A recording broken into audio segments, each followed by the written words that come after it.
13 matches on tap. We're going to highlight two big ones in the AA side. 160 pounds, number 2 in the country, Melvin Miller is going to take on Regan Milheim in a matchup of returning state champions. Both guys looking incredible so far this tournament, dominating their way to the finals. I can't wait for that one. Milheim, Miller, an overtime victor over his brother Cameron in last year's semifinal, and he's going to take on Regan this year. Regan has done nothing but make the championship finals here in the Giant Center, runner-up as a freshman, champion as a sophomore. He comes into the bout 43-8 in his career, 46-0 on the season. Yeah, Miller, state champion last year as a freshman as well. Had to break a lot of comebacks through the tournament. Has there ever been a more dramatic run to a state title than Melvin Miller's run last year? No, down 5-0 early in the quarterfinals, had to come back, win in overtime. As you mentioned, defeated Milheim in the semis. That was a rematch that he avenged a loss from earlier in the season in overtime. And then in the finals, last-second takedown over Max Stein to win a title as a freshman. 133 pounds. I perceive it as the most historic PIAA final of all time. You get number 1 in the country, Jax Forrest, taking on Aaron Seidel, who's number 3, looking for his 4th PIAA state title. Seidel, currently the wins leader in Pennsylvania, getting over 200 last weekend in his regional. He's looking to make history here. Those two met earlier this year in the Midwinter Mayhem Finals. It was an 11-4 victory for Jax Forrest. Seidel's going to look to change it up there. Seidel, 206-3 in his career, most wins ever, 57-1 the season. You mentioned that, won the loss to Jax Forrest. Jax Forrest undefeated this season, 49-0, 132-3 career. It looks like we're getting introductions now. Brock and I will be here on mat number 2 with the AA finals, AAA finals on mat number 1, right next door. And on mat number 3, we'll have our girls championship finals. Special treat for the fans at home. Legendary coach Steve Powell on the color commentary on the AAA side. Well over 400 wins. I believe he's number 9 in all-time wins in Pennsylvania coaching history. 18 or 19 individual state champions for Coach Powell. Yeah, we got to spend some time with Coach Powell on Thursday night at dinner, and he's a gold mine of stories. See Carter Chunko walking to the mat. We're going to get underway with Braden Lodier of Bishop McDevitt. He's taking on Carter Chunko of Saucon Valley. This is a rematch of the Southeast Regional Championship.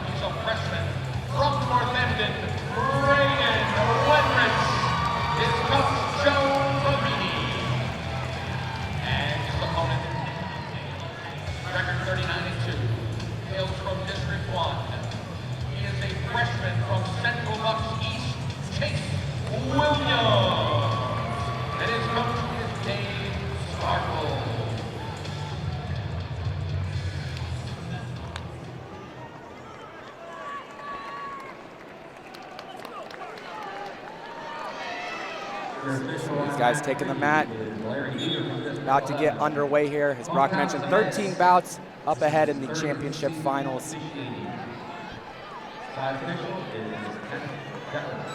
Here we go, 107-pound final here at the 2025 PIAA AA State Championships. We got Braden Lodier of Bishop McDevitt in the blue and gold singlet, green ankle band, taking on Carter Chunko of Saucon Valley in the black and red singlet, red ankle band.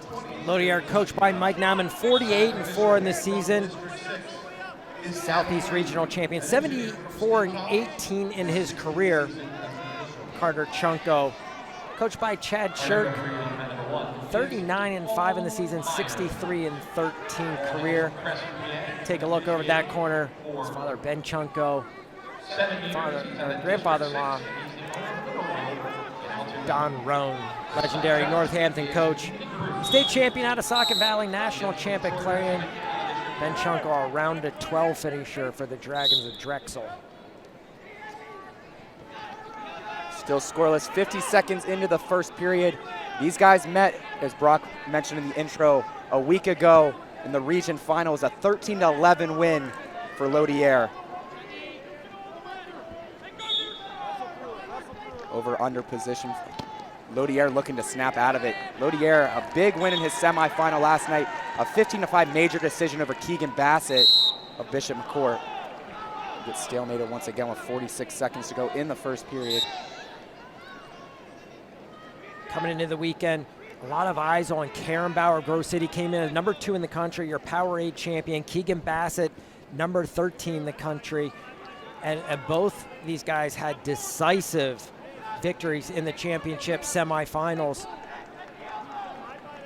You had 10-1 major decision for Chunko. As I say that, Lodier gets a rear standing, drops to the double leg. Looks like crotch lock for Chunko. 17 seconds to go in the first. Chunko gonna try to keep him here pinched tight, but bottom leg Turk hook for Lodier, and he picks up the takedown with under 10 seconds to go in the first period. Looking to ride this one out as he still has that bottom leg Turk. And that's gonna do it for the first period. Lodier, a 3-0 lead after that late takedown. It is his choice to start the or excuse me, it's Chunko's choice to start the second, and he will take bottom.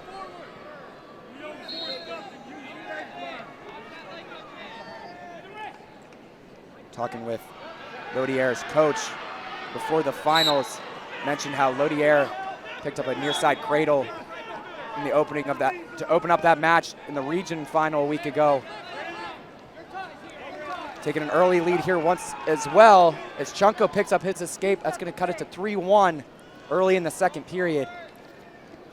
Nice shot, Chunko drag for Lodier. Chunko looks to roll, close to the takedown, drags the toes, able to catch that far ankle as Lodier. The official's gonna have a word about it. 2 options here. It is to take down the feet we're in, or it's fleeing, and it's got to be neither. You have to call the technical violation, fleeing the mat in an imminent scoring situation there. You got to reward the guys. The score must reflect the action that takes place on the mat. Getting points on the board for Lodier there is the proper thing to do. Yeah, Chunko wisely kicking away there on the edge. You'd rather take the fleeing the mat call rather than giving up another takedown. And especially, guys got to wrestle with the rules. I don't believe the adjustment has fully been made for the 3-point takedown, where even giving up the 1 point at the high school level is much better than when it used to be a 2-1 exchange. So a takedown escape, you get that 1 point, the fleeing the mat's the same. Now it's different with the 3-1 exchange, and guys have not adjusted to that. And great match tactics by Chunko, because you know a lot of the officials aren't going to make the call. Go ahead and take the action out of bounds. Take the risk and kick out. Exactly. I got through Chunko's big semifinal win, 10-1 over Karen Bauer. Just as impressive, Lodier, 15-5 major decision over Keegan Bassett. So the 2 guys that are currently ranked in the country at this weight class in the AA side, they wrestle for 3rd and 4th. We're down to 32 seconds to go in the second. It's an underhook for Chunko. Lodier able to get the stalemate, so he's pinching down on that elbow. So we're down to the last 30 here in the second period. Staying low is Lodier. Chunko meeting him there. Now punches an underhook on the right side.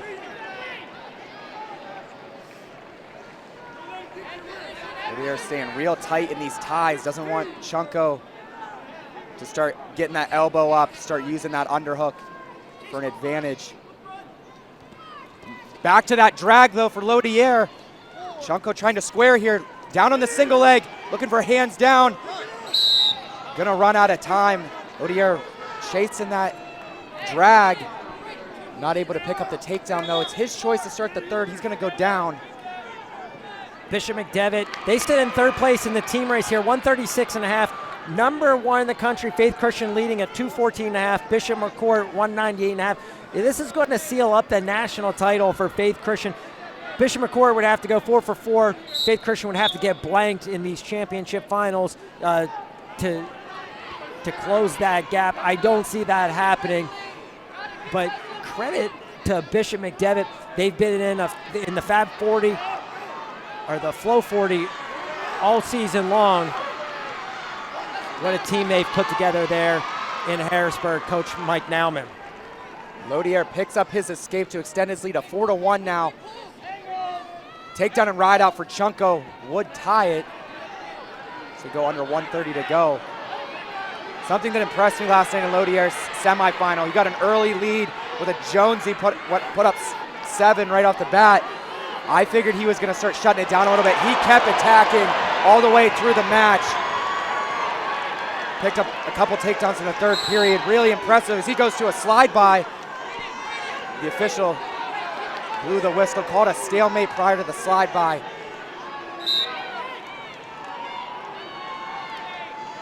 Both guys staying low here. 3-point stance.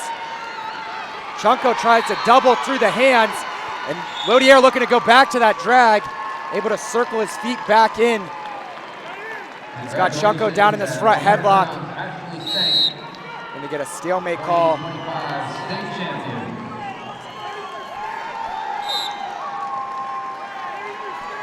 Stank of Quakertown taking the first title home in the girls division over on mat 3. Controlling that elbow down in front headlock once again is Lodier. Chunko's got to try to get that elbow cleared. We're going to get another stalemate. Final 30 here.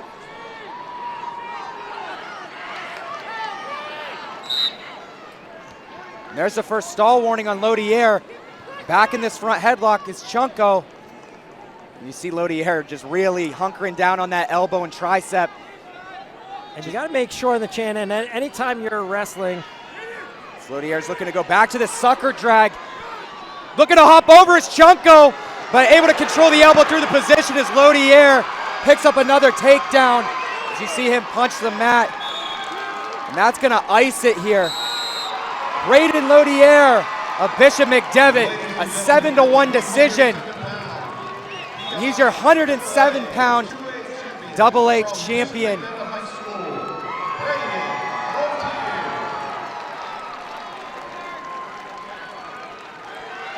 The sophomore for Bishop McDevitt closes it out with his second win this season over Chunko. What an impressive tournament. And really, you know, in that front head position, I was getting ready to say, anytime you're wrestling somebody from Saucon Valley, you got Don Roan in the corner, you got to be aware of that chin hand. He was staying down the elbow. Chunko was going to the wrist with the left hand, forced him into a bad position where he had to float his hips over the top. If he's able to almost come perpendicular, almost need to be parallel with that step over. He was too far perpendicular. Takedown goes Lodier, closes out the 7-1 win. What a tournament for Braden Lodier. Waiting on our District 3's Northern Lebanon High School, his head coach is Rusty Wallace Jr. Season record of 53-4, career record of 142-25. Please welcome Sam Wolford. His opponent is a freshman from Maine Christian Academy in District 1. His head coach is Ben Clymer. He has a season and career record of 42-0. Please welcome Freddie Bachman. And wrestling at 114 pounds in AAA on mat number 1. A season record of 34-3, career record of 105-21. He hails from District 11. Junior from Whitehall, coached by Tim Cunningham, Wilmot High. And his opponent with a record of 40-4. Out of District 9, he's a freshman coached by Jacob Krupka from New Orleans area, Mateo Gallegos.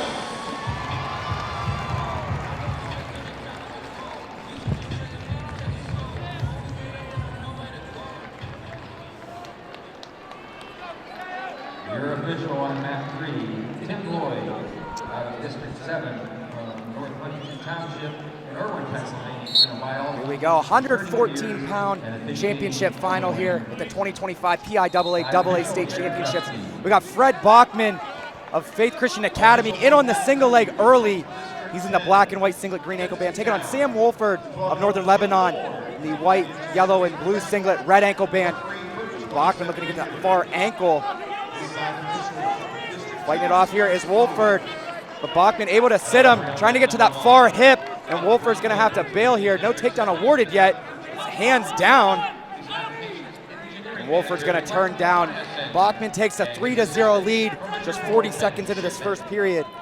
Sam Wolford, number 19 in the country, the junior for Northern Lebanon, 53-4 in the season, 142-25 in his career.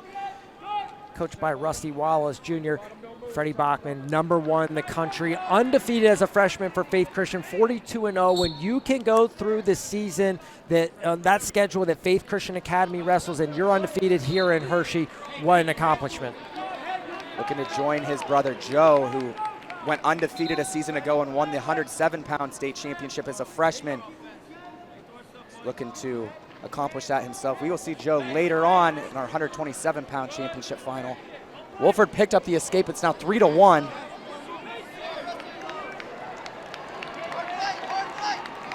It's a rematch of the Southeast Regional Final, a 2-1 tiebreaker victory for Freddie Bachman over Wolford. Talking to Coach Clymer before these finals, talking about just the talent level of the Bachman brothers, and sometimes they wrestle matches a little bit tighter than they possibly need to. And he's like, there's some indicators, and we've keyed these guys into those indicators, and there's certain things that they're looking for in the match. We don't want you doing this. We want you to continue to be aggressive. And I've said all season long that the 3 best guys out of throw-by are in this tournament: Freddie Bachman, Joey Bachman, Jax Force, in that order. Watch whenever Freddie and Joey, they get on that outside elbow, they can throw it right by. Last year I said Asgarov-like for Joey as he hit one in the Team Duels Championship. Down to short time here in the first period. And that's gonna do it for the first. Bachman leads 3-1. Flip of the disc. It's Wolford's choice to start the second. He's gonna go down. Wolford's had a really impressive tournament. All bonus points to the finals. Actually, he had a 9-5 decision last night over Eli Herring of Bishop McCourt, while Bachman's gone tech fall, 21-5 tech fall. And that 21-5 tech fall, he's tech falled CJ Keynes multiple times this year. CJ Keynes finished 4th at Super 32. He was 5th here this weekend. So what a testament to the strength of this AA field. And I think, from my perspective, first time ever you can say AA is the dominant side of the AA AAA here in Pennsylvania this year. Yeah, significantly more nationally ranked competitors in the AA class. 3 ranked teams, nationally ranked teams in the top 40, number 1 and 2 teams in AA. You get a stalemate there as Bachman riding. You mentioned the indicators Clymer was talking about. He mentioned when they get down in that 3-point stance, start posting the hand. That is when you can tell that the Bachmans are starting to slow down a little bit. I'd like to see him continue to stay on his offense here as he drives Wolford out of bounds. That's a tough call there. It looked like Wolford was starting the momentum, and Bachman just trailing behind. Yeah. Bachman's going to pick up a stall warning there. Interesting call, especially considering the no call that we saw in our 107-pound final. Wolford up to his seat once again. Bachman drops to the ankle, able to get to the return. Now he's got him flat once again, working on these wrists. If you're Bachman here, you got to try to commit to one side, try to chop a wrist in to avoid giving up another stall warning. Yeah, really, whenever you're working on top, you got a 3-1 lead. You got your choice in the third period. You don't want that stall call to come in the second. You know, if you're going to be defending late in the match, want to make sure that you have some of those to go to ride out a lead. Now it goes against Wolford. He works right up to his feet, looking for the return. There's a roll by Wolford. He's got to be careful. They're giving up a swipe there, but now we're in a leg pass situation. Wolford trying to keep the toe in. Bachman continuing to wrestle. He's down on the leg. Wolford keeping that toe in. What a great rule change this season. Yeah, it's incredible. I love the college out of bounds rules. Previous years in high school, they would have been out of bounds 10 seconds ago. And there is a little discrepancy that if your foot comes up off the mat, you can't just be inside the cylinder. Your supporting point has to be in contact with the mat. So that makes for a little bit tougher call than the college officials have, but I love to see more wrestling happening on the edge.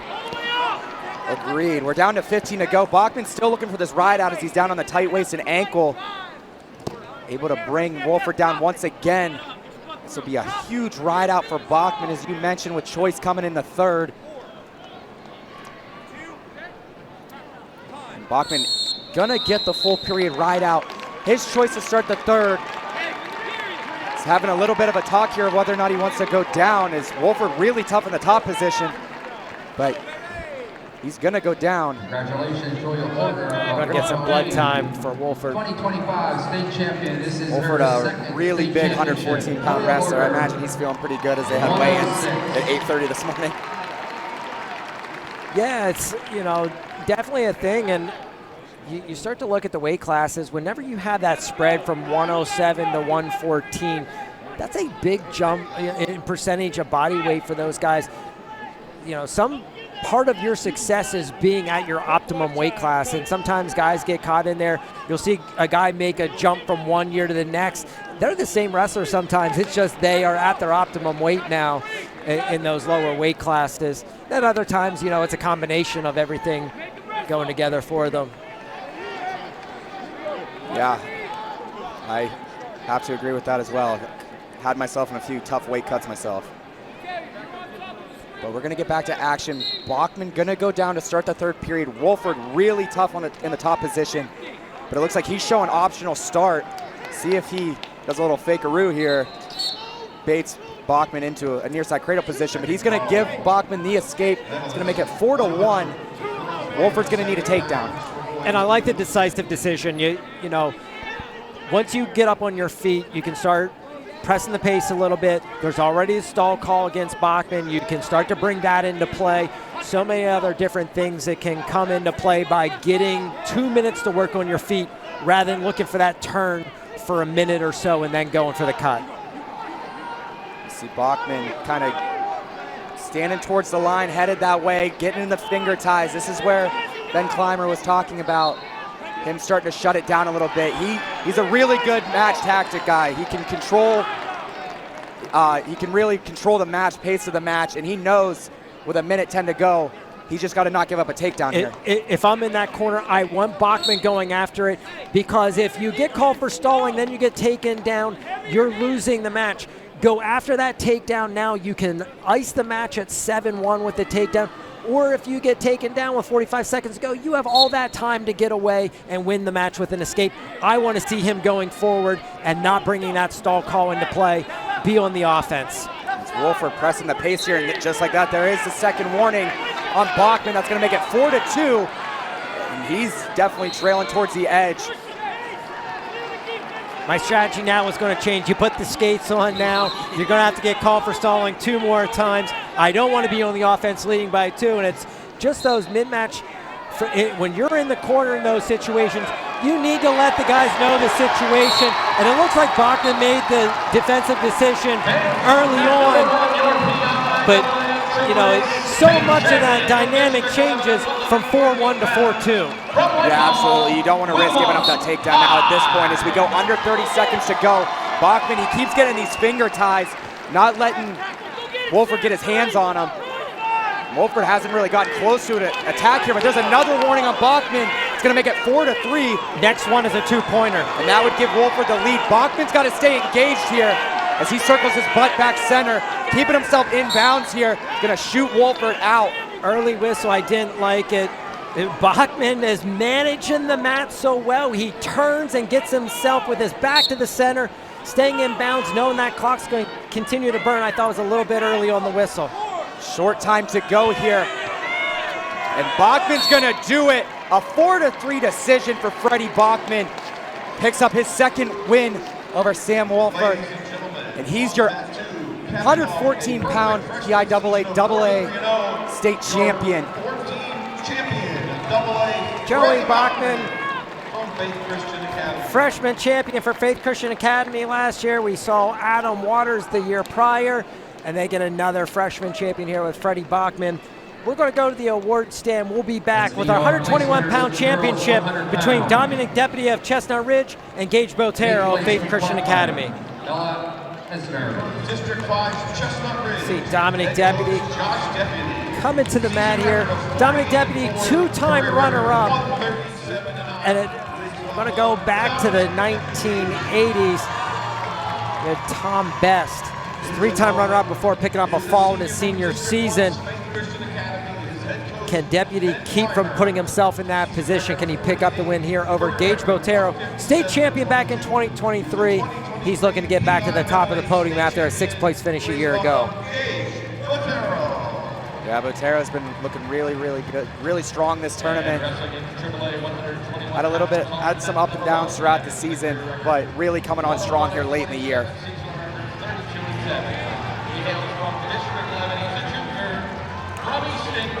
Lots of pride over there on mat 1. Easton getting a finalist, Coach Powell on the call there.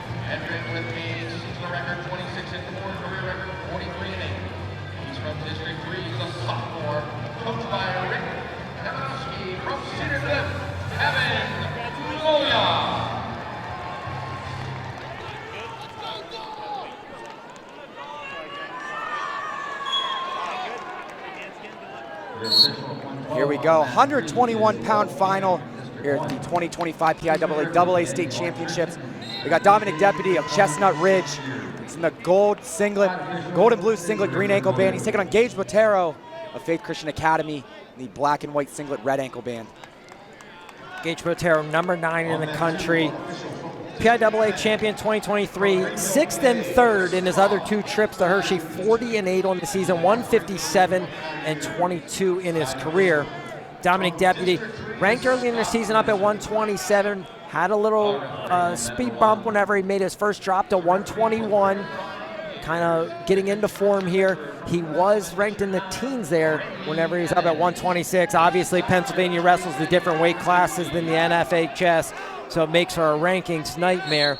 But Deputy 48-4 in this season, 137-9 in his career. 2-time PIAA runner-up. He's coached by his father, Josh Deputy. Getting to his underhook is Deputy, looking to pull down into front head. We talked to Ben Clymer before the finals, the head coach at Faith Christian Academy. He talked about Botero as a little bit of an unorthodox style, but really good in a few positions, and this is one of them in his front headlock. But we're gonna get stalemated with 48 to go in the first. You know, he came up with a big Jonesy for 7 points against Rothermel in the semifinal, and Rothermel got the leg lifted clear of the mat, and Botero really committed to the Jonesy, threw his feet up in the air, got the action back down to the mat where he's in his wheelhouse whenever that Jonesy position is down on the mat. And you know, just the conviction that he has in certain positions, and he's smart enough to take the wrestling to those positions.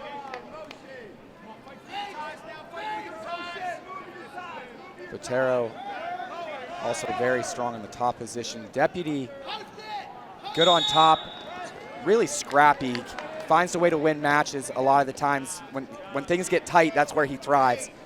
But we're down under 10 seconds to go in the first. And he's a 2-time PIAA runner-up, and when you think about the finals that he's been in, he wrestled Aaron Seidel. He was a freshman. Seidel was a returning PIAA state champion coming in.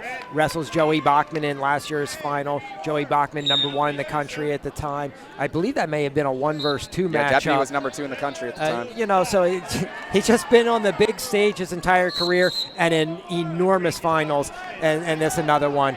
Him and Botero, you're not going to find many finals with better credentials across the board. Botero goes down to start the second. Deputy getting to work on top. Deputy has a really strong crossface cradle, also can ride well. He picked up a big win in tiebreakers in his quarterfinal over Will Detter of Trinity. Won that one on a locked hands call late in tiebreakers. Botero up to his feet. Deputy looking for the return. He's just going to have to cut Botero to avoid giving up that stall warning. Botero's going to take the 1-0 lead, and Deputy comes right in with that right side hook. Botero keeping head position here, though. Getting that arm separated from Deputy. Now looking headlock is Botero. They go out of bounds. And sometimes you threaten with techniques to score. Sometimes you look, you know, to kind of unbalance the guy a little bit. I think it was more of that. Botero knew he had the boundary line to get out of bounds if he found himself in trouble there, but he just didn't want Deputy to get too comfortable in that position. Hey, I've got a headlock from here. You better watch out. Yeah, just kind of make the guy nervous, make him think twice about going back to that position, but Deputy's not hesitating as he punches that right side hook again. Looks to go to the single, catches the heel as Botero pulled the leg up. Now looking to force that shin whizzer is Botero. Nice adjustment here so far by Deputy, keeping his head behind that knee. His head started behind, started to go forward, and then he brought it back and put the head in the thigh. I liked his head position better in the thigh. Here's the same position we saw Rothermel use. It looks to go dive on his Botero, and Deputy picks up the takedown. Great patience there by Deputy. Waiting for the roll, drops the knee on him, picks up the takedown. And, you know, you have option A, option B, option C. And Botero progresses through those options so well. He forced a little bit. He was just a little bit early. Deputy sitting on that ankle roll, gets the foot out of the way, secures the takedown. Excellent execution by Deputy. Deputy in great position here late in the period, just 23 seconds to go. He's gonna look to ride here with choice coming in the third period. Up to quad pod is Botero. Deputy staying heavy on that right side. Botero up to his feet, looking for the return. Is Deputy, he's gonna bring him down, but looking for a little inside turn-in was Botero. Deputy's able to bury him. A world of difference between 3-1 and 3-2, and Deputy gets the ride out to head to the third, up by 2 with choice. And Deputy's gonna go down to start the third. Be interested to see Botero's strategy here. Not much of a turner in the top position. He's a good rider. So he's looking to his coaches. And it's, you know, he's got the staple of the Faith Christian room. He goes Western hook, gets to the far tricep, bundle, cross-face cradle. Got a lot of options from there. And you're right, you know, if riding time was in high school, Gage Botero would love it, because if he's giving up riding time, it's so bad going the other way that it doesn't matter. And in most tight matches, he's going to be the one securing that riding time. Getting him flattened out with that left side boot in is Botero. Deputy just got to stay strong here. Don't let him get to any compromised position. If you're in the Faith Christian corner, what's the timeline you give Botero to look for a turn? About right now, because we're down to 125. Maybe 45 seconds, like 1:15 to go. I don't mind going down to the 40, 45 second area, because you're going to have to ride him out after getting the takedown to, you know. And Botero's going to give him the escape. Victory. He was going through the same process in his head as we were. Gets it down to about 110, and he's going to give the escape to Deputy. Make it 4-1 now. Botero's got to find his way to a takedown.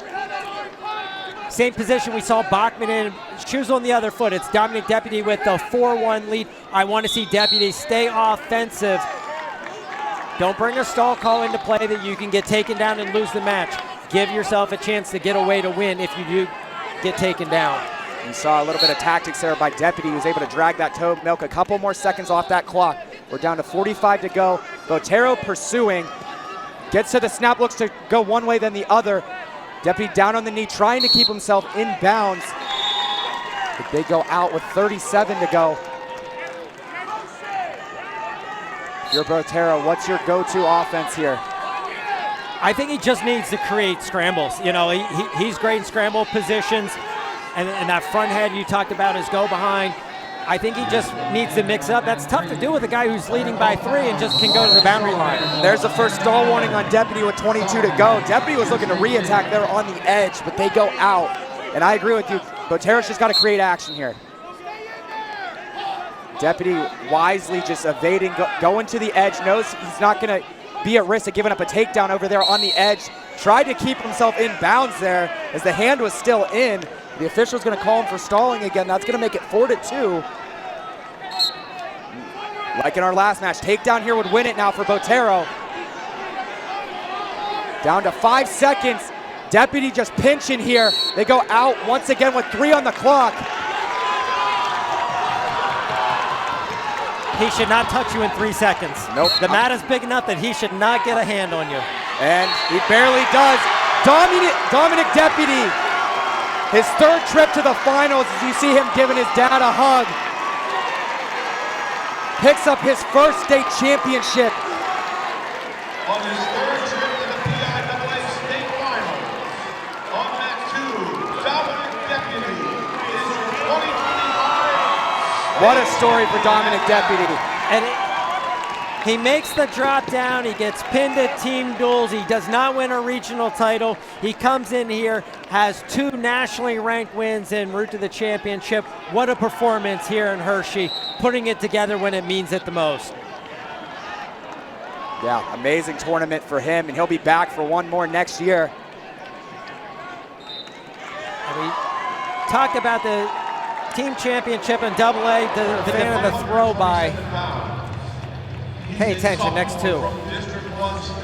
As Brock mentioned, probably the 2 of the 3 best guys in the building with that slide by.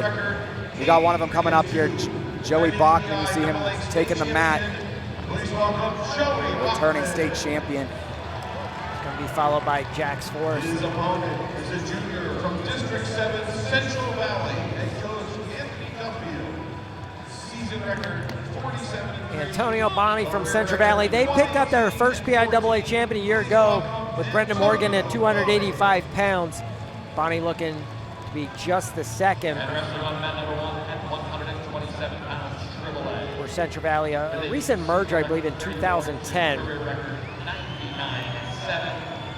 Bonnie's had a heck of a run. I had him ranked 10th in the state coming into the tournament. From District 11, a junior coached by Mike Cole from Bethlehem Catholic, Piano Miller. And his opponent, record 39-10, career record 79-13. He also hails from District 11, the sophomore, coached by Joe Green from Northampton High School, Gabriel Ballard. And all District 11 final on the AAA side. Yeah, I think that one's going to be a banger. At 118 pounds on mat 3 is Jim Soto. 127-pound championship final here at the 2025 PIAA State Championships. We got Joe Bachman of Faith Christian Academy in the black and white singlet, red ankle band, taking on Antonio Bonney of Central Valley in the blue and white singlet, green ankle band. Bonney is a junior, 47-3 on the season, 118-14 in his career, coached by Anthony Duffield. Joey Bachman, currently ranked number 6 in the country, sophomore out of Faith Christian, returning PIAA champion, 44-2 on the season, 83-2 in his career. See Bachman getting his motion going early. Really good going one way than the other. As we mentioned, a great slide by. As you see him looking to go post to that high crotch. Bonney able to defend, circles himself back center, but nice timing there by Bachman. He timed the step of Bonney, gets it on the single leg. Bonney trying to fight the hands as Bachman brings it up to his feet. Bringing it up to the inside hip, trying to lift and trip here. Bonney's continuing to fight the hands. Now goes to close whizzer. And this is a position you see a lot in Pennsylvania. Everybody loves that, Jonesy. Got to take it to the far hip. Bachman, what a job getting it lifted, clear the mat, far hip, far armpit. Got to be a takedown. Yeah, he's got the trip. He has it on a hip for 5 seconds. They finally award the takedown for Bachman. He goes up 3-0. As you mentioned, just great patience and progression through that position for Bachman, able to get it to that outside hip and pick up the trip. Bachman really tough in the top position. He's got good tilts as you see him going cross wrist, looking to bring him down, but they go out of bounds. And there's also an art to it. Like taking far hip is by far your best option there, but it gets blown dead for potentially dangerous so many times in the high school game. So you've really got to finesse the official to show that, hey, this guy's not in position, his knee's not in danger. I'm going to take it to the far hip. I'm going to bring it up off the mat. I'm going to score my takedown. Bonney with hand control here. Bachman just driving forward, keeping pressure down. And he's gonna pick up the ride out to take his 3-0 lead to the second period. Bonney's choice to start the second period. He's gonna defer. Bachman going down. As I mentioned in the intro, Bonney coming into the tournament ranked number 10 in the state at 127 pounds. He defeated the number 2 guy in the state, Logan Stewart of Reynolds, 5-4 in his quarterfinal, then picked up an 8-4 decision over number 6 Bradley Wagner to get here. Well, Bachman's gone fall, tech fall, and a 10-1 major decision over David Kennedy in the semis. Bachman's up to his feet, gets the escape to extend it to 4-0. And it's really been a highlight weekend for Bachman, going Flo's Instagram feed, check out the reel of his headlock in the opening round. Big left-hander. What a thing of beauty. And he just was nothing but smiles whenever he saw that made the video board for the Parade of Champions. Yeah, that was a sick highlight. Brock Farman views on the socials as Bachman shoots him out of bounds. You can see Bachman's going to that would be left elbow of Bonnie, and Bonnie wisely starting to push on the shoulder, try to extend that arm out. Don't want to have bent elbows and letting Bachman grab him. So he's going to go to that slide by. And it's like, whenever you're coaching, you're like, hey, don't go to the collar with this guy, don't go to the collar with this guy. But these guys are so great. Whenever you watch Jax Force at the Olympic trials, you know, hitting it, like, it works against the best in the world, and it's not like a stagnant go to the collar. It's I'm going to go to a wrestling position. I'm able to catch that elbow on the fly and just fluidly transition through to it. Looking to go 360 out of the 2-on-1 was Bonnie. Bachman able to square up, lets it go. Going post to the high crotch is Bachman blocking that arm off as Bonnie, but Bachman sits him. He's going to try to get to that far leg. Split for Bonnie. Bachman trying to pull this inbounds as he shells it on the far hip. Dragging him towards the center. Brings it up to his feet. He's going to look for this trip once again. Able to, he kind of stepped on the toe there to bring him down. Picks up another takedown to extend it to 7-0. With short time to go in the second. Crowd showing their displeasure for the call over on the AAA side. And that'll do it for the second. Bachman leads 7-0. It's Bonnie's choice. He looks to his corner. His coach tells him to go top or neutral. He's going to go neutral here. Doesn't want to go back underneath Bachman. Also put yourself in a position where you're most likely to score. Bachman drops to the knee to start this third. My calculations are correct. The win by Bachman here would force Bishop McCourt into fall only in their 4 finals, and Faith Christian would have to get blanked in the rest of their finals to be wrestled. It's going to be a tall task when you got Adam Waters, who has never gone the distance in Hershey, wrestling in the 189-pound final. Yeah, one of the absolute best in the country. Looking forward to seeing Waters later on in that 189-pound final. Down to 120 to go. I had Bonnie in the semifinals last night against Wagner. He really impressed me. He was attacking the whole match, got to a lot of knee pull singles. See if he's able to get to that position here against Bachman. As Bachman, just like his brother Freddie, we saw earlier, really good tactics, good at controlling the match and where it goes. And it's a re-attack for Bonnie. Now Bachman working out a short offense, looks for a little foot prop. Another shot for Bonnie. Bachman circles in, is going to shove him out of bounds. And it's fun to watch the guys at the high school level. You see the guys in college. I thought that looked a little Jason Nolfish, you know, kicking at that near leg in different situations. You see the techniques trickle down from the NCAA level down to the high school level. These elite guys are watching their favorites in the NCAA. It's also just impressive to me, and I love to see it when guys kind of start flowing and really feeling themselves in a match, and that's what it kind of looked like there with Bachman. He was just kind of getting his motion going and just trying something, and sometimes it works out and you get on Instagram. Bonnie picking up his hand fight here. Bachman sort of shutting it down, just kind of controlling that hand fight. He looks to go to that slide by and foot prop. There's a shot by Bachman. He wants the major here. Shin whizzer for Bonnie, looking to go limp arm out as Bachman. Bonnie's going to be able to fight it off, but it's a 7-0 decision for Joe Bachman of Faith Christian Academy. He picks up his second straight state title as a sophomore. He has now become a 2-time state champion. And it's all but over. That takedown could have closed it out for Faith Christian Academy. Yeah, not only the individual team championship, it's going to lock up your national champion. There's no award for it, but they're going to be consensus across the board.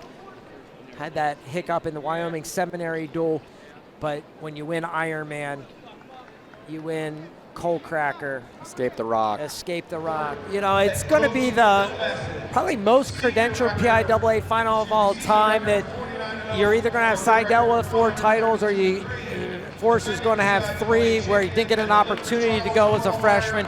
You look at their career records, 206-3 for Aaron Seidel, 132-3 for Forrest.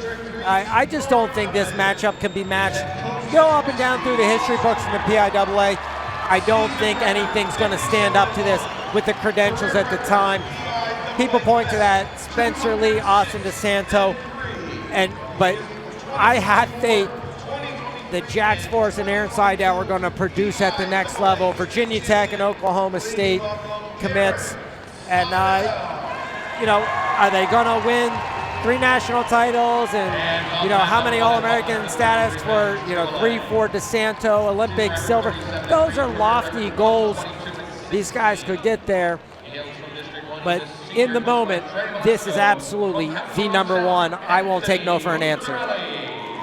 2 absolute gangsters about to go at it. We're going to see a lot of action in this one. Buckle up, folks, because here we go. He's a senior coach by Mark Mears from Regulatron, Willichel.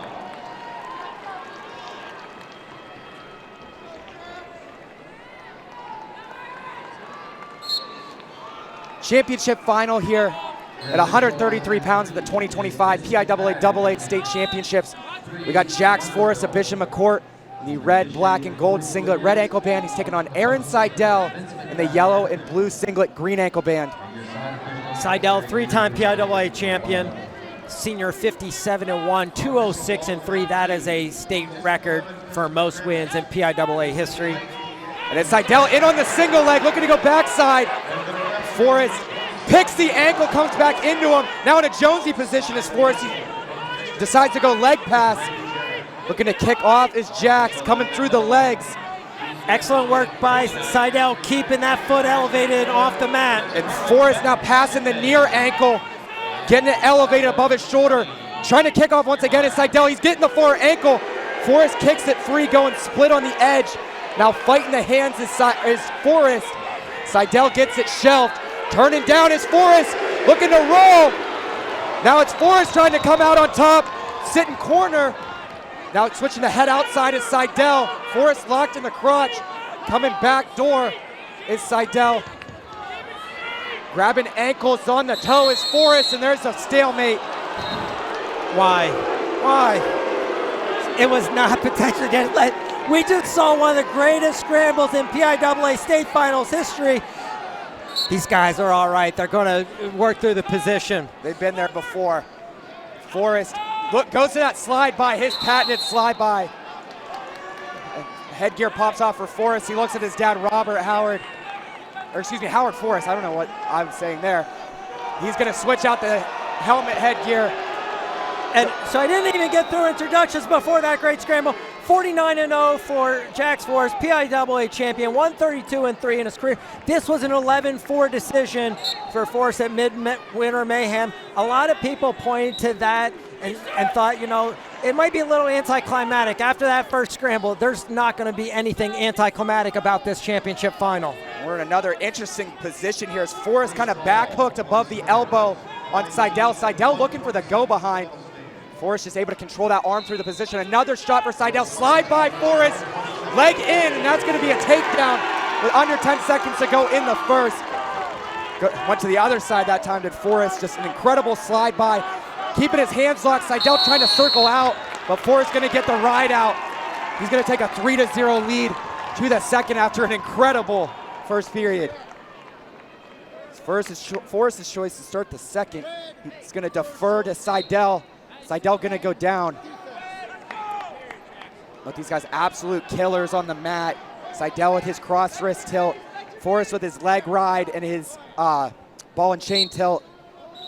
And you see him, and it's a Trello position. A lot of times he doesn't dig the elbow in. He likes to take the elbow to the far side of the ribs and roll through. Ends up almost blocking across the chest sometimes. He's looking to slide that right side boot in.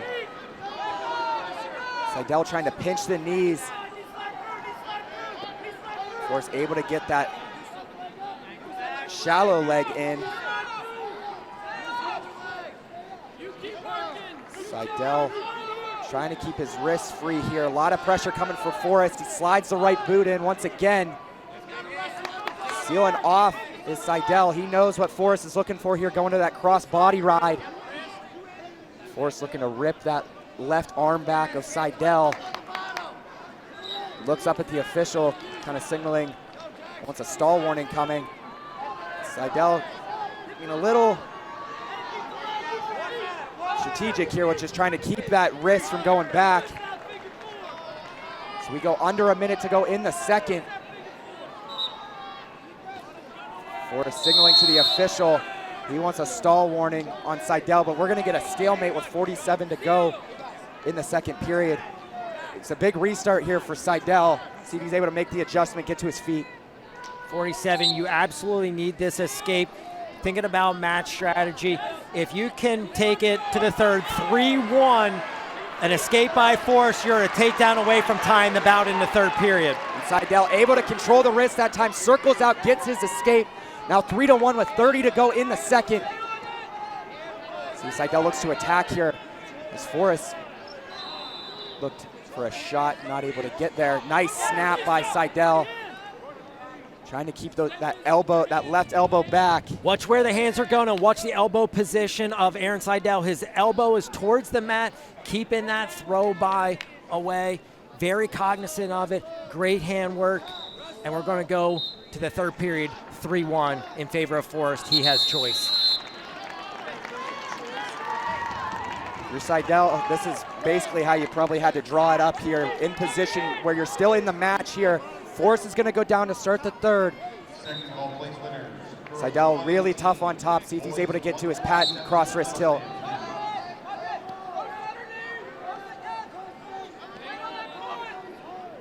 Half and tight waist coming for Seidel. Forrest trying to circle out, kind of goes limp arm. Looking for the reversal was Forrest. Seidel, a nice job following there. What's your timeline here for Seidel? Minute. Once it gets down to 60 seconds to go, I'm cutting him.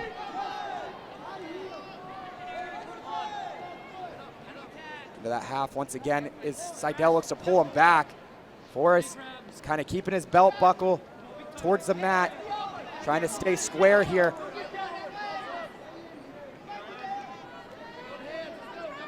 Doesn't look like much, but that hand fight going on underneath there as Seidel was looking to get cross wrist. Jax Forrest was very busy underneath, making sure to keep his wrist clear. A staple of the offense for Aaron Seidel from the top position as we're getting ready to cross over the 1 minute mark. It's decision time, and if you look at the Northern Lebanon corner, they were just saying cut him, get rid of him. And you gotta be careful not to give up a reversal on this cut. Take the action out of bounds and just say neutral when you go inbounds. Neutral, 48 seconds left. You gotta go get a takedown and win your 4th state title. Well, actually, you gotta get a takedown and then get another one. Get sudden victory. Well, you saw there Seidel, he was over on the edge. He was trying to go soft hands there and push Forrest off. Forrest goes back hook and pulls the leg in. Very wise there is Forrest. Seidel's gonna give Forrest the escape. That's gonna make it 4-1, and he's gotta go, but there's another slide by for Forrest. Gets the inside leg in, no takedown call yet. As Seidel continuing to circle up on the head. Hands are locked for Forrest, but now Seidel in on the single. 32 seconds to go. Forrest diving towards the line, fighting hands. Trying to get that far ankle away. It's Forrest now wrestling back into him. Head in the knee for Seidel. Forrest with the far ankle. We're down under 15 seconds to go. Seidel's gonna turn into him. Gonna kick over. Forrest able to square. Down to 5 seconds. Seidel's gotta go. Looks for the throw, but Forrest gonna be able to stuff it. What a finish. Jax Forrest stops history. Takes out Aaron Seidel. A 7-1 decision for Jax Forrest. Everybody in this arena should be on their feet. What a fantastic match. What a career for Aaron Seidel. In the record books, it's going to say 7-1. It's not going to do it justice how close this bout was and what a fantastic match that was. We saw two of the best scrambles in PIAA history in that match. Bravo to both guys. Jax Forrest gets it done. We're going to take a break here and go to the awards stand at 127 pounds. We'll be back with the 139-pound final of Camden Baum against Brand Hare. Final. Hare taking that final 2-1 in tiebreakers.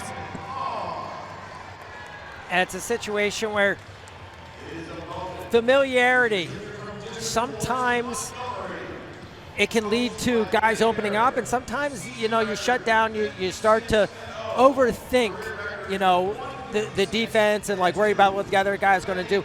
And I'd love to see it go the other way, that it gives the guys the freedom to open up and fire away.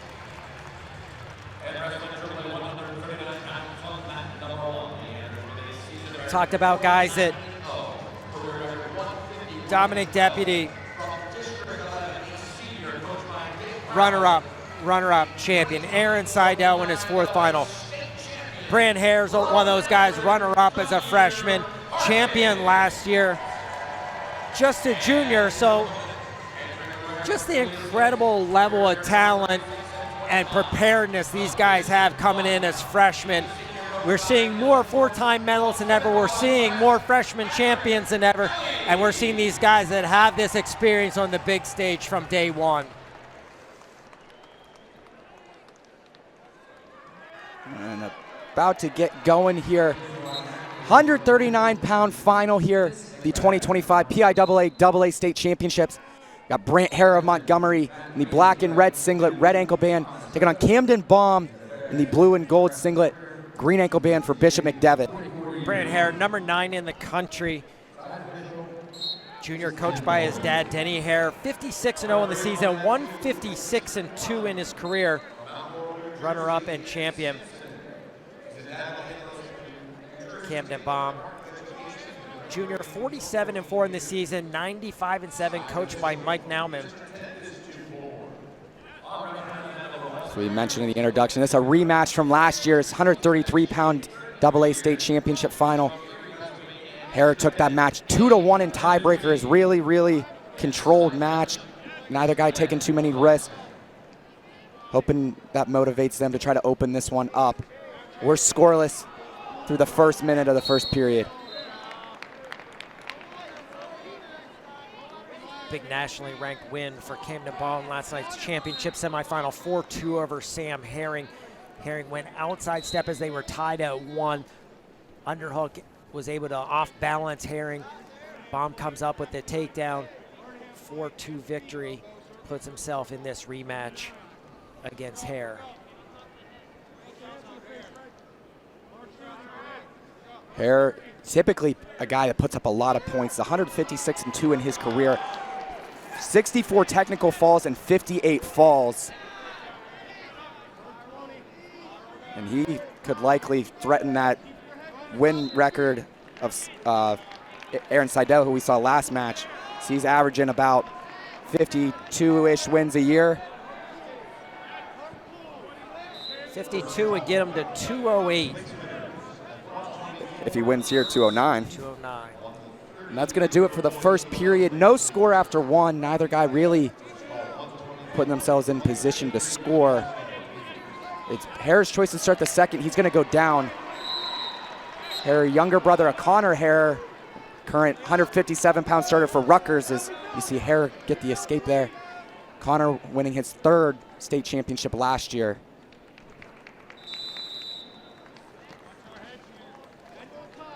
Brant Hare committed to Rutgers. This could be a potential Big Ten battle in the future, as Baum committed to Purdue. But looking at their body styles, you got to think Hare's got some room to grow and end up being at 65, 74-ish. Yeah, looking at Baum, he's a 41-pounder. Likely.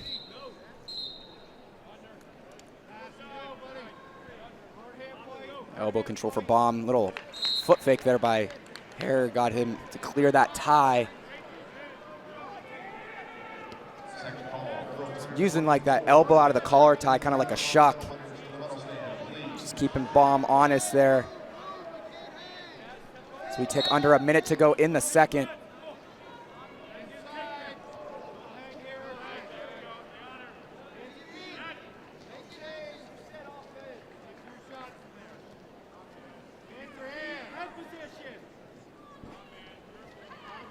Oh, little shot fake there. He got the hand to the back of the knee. Didn't follow it up with penetration. And I talked about it earlier in the broadcast, attacking to open things up and create almost like as a setup, and attacking to actually get to, like, I think Hare was a little surprised that he actually got behind the knee on that. As I think he was just using it to create some motion and see if he could open another attack up. Baum finds himself in a lot of these kind of tight matches. He's typically very good in them. He's going to have to find a way to try to keep himself in this match. As we're going to the third period, Baum's choice, he's going to go neutral as Hare, an absolute killer on top. Now Baum, no stall warnings on either guy. Baum's going to have to either find his way to force 2 stall calls or get a takedown here in this third period. As it's Hare starting to pick up his hand fight a little bit. Snap down to front headlock for Baum. Controlling the elbows is Hare.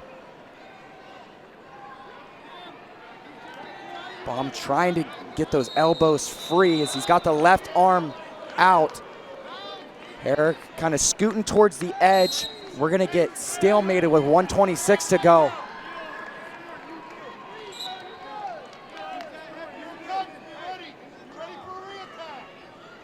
Hare, one of these guys, kind of can control the match just from a strategy standpoint of how good he is on top. A lot of guys don't want to go underneath him. And here, a lot of times, whenever it was a 2-1 exchange, you had to be tactical if you were Baum looking for this takedown, that if you get it too early, Hare gets an opportunity to respond with an escape. That's not the case with the 3-1 takedown. He should really have his foot on the gas pretty hard with 1 minute to go. High crotch attempt there for Baum. Re-attack by Hare. Now he's in on the single. Baum wrestling back into him. Hare also picked up a stall warning during that exchange. We're down to 45 to go. Hare burying his head in the knee. Now coming back door.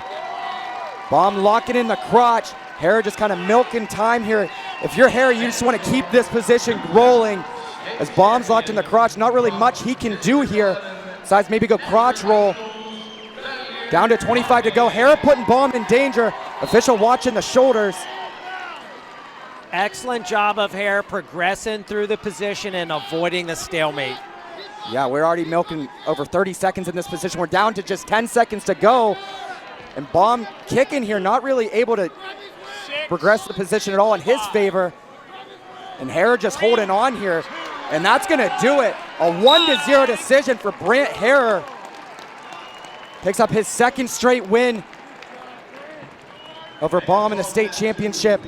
As you see him put on the crown. He's your 139-pound PIAA state champion. Gonna look to join his brother next year into becoming a 3-time PIAA state champ. 133-pounders will be on the award stand. We will be back with the 145-pound championship between Hudson Homan of Grove City and Bo Bassett of Bishop McCourt.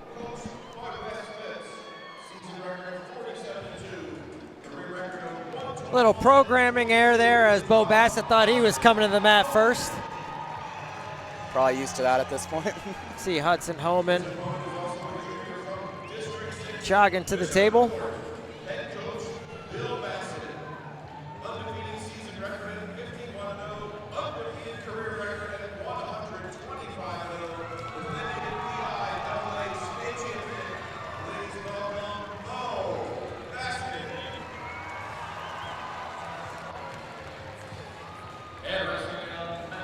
Probably the most popular high school wrestler of all time, Bo Bassett. Social media is an interesting phenomenon, and the people that do it well really, benefit from it, and nobody better in the game than the Bassetts. Yeah, they've pretty much mastered it in what like some companies can't even do well. They do well on their own.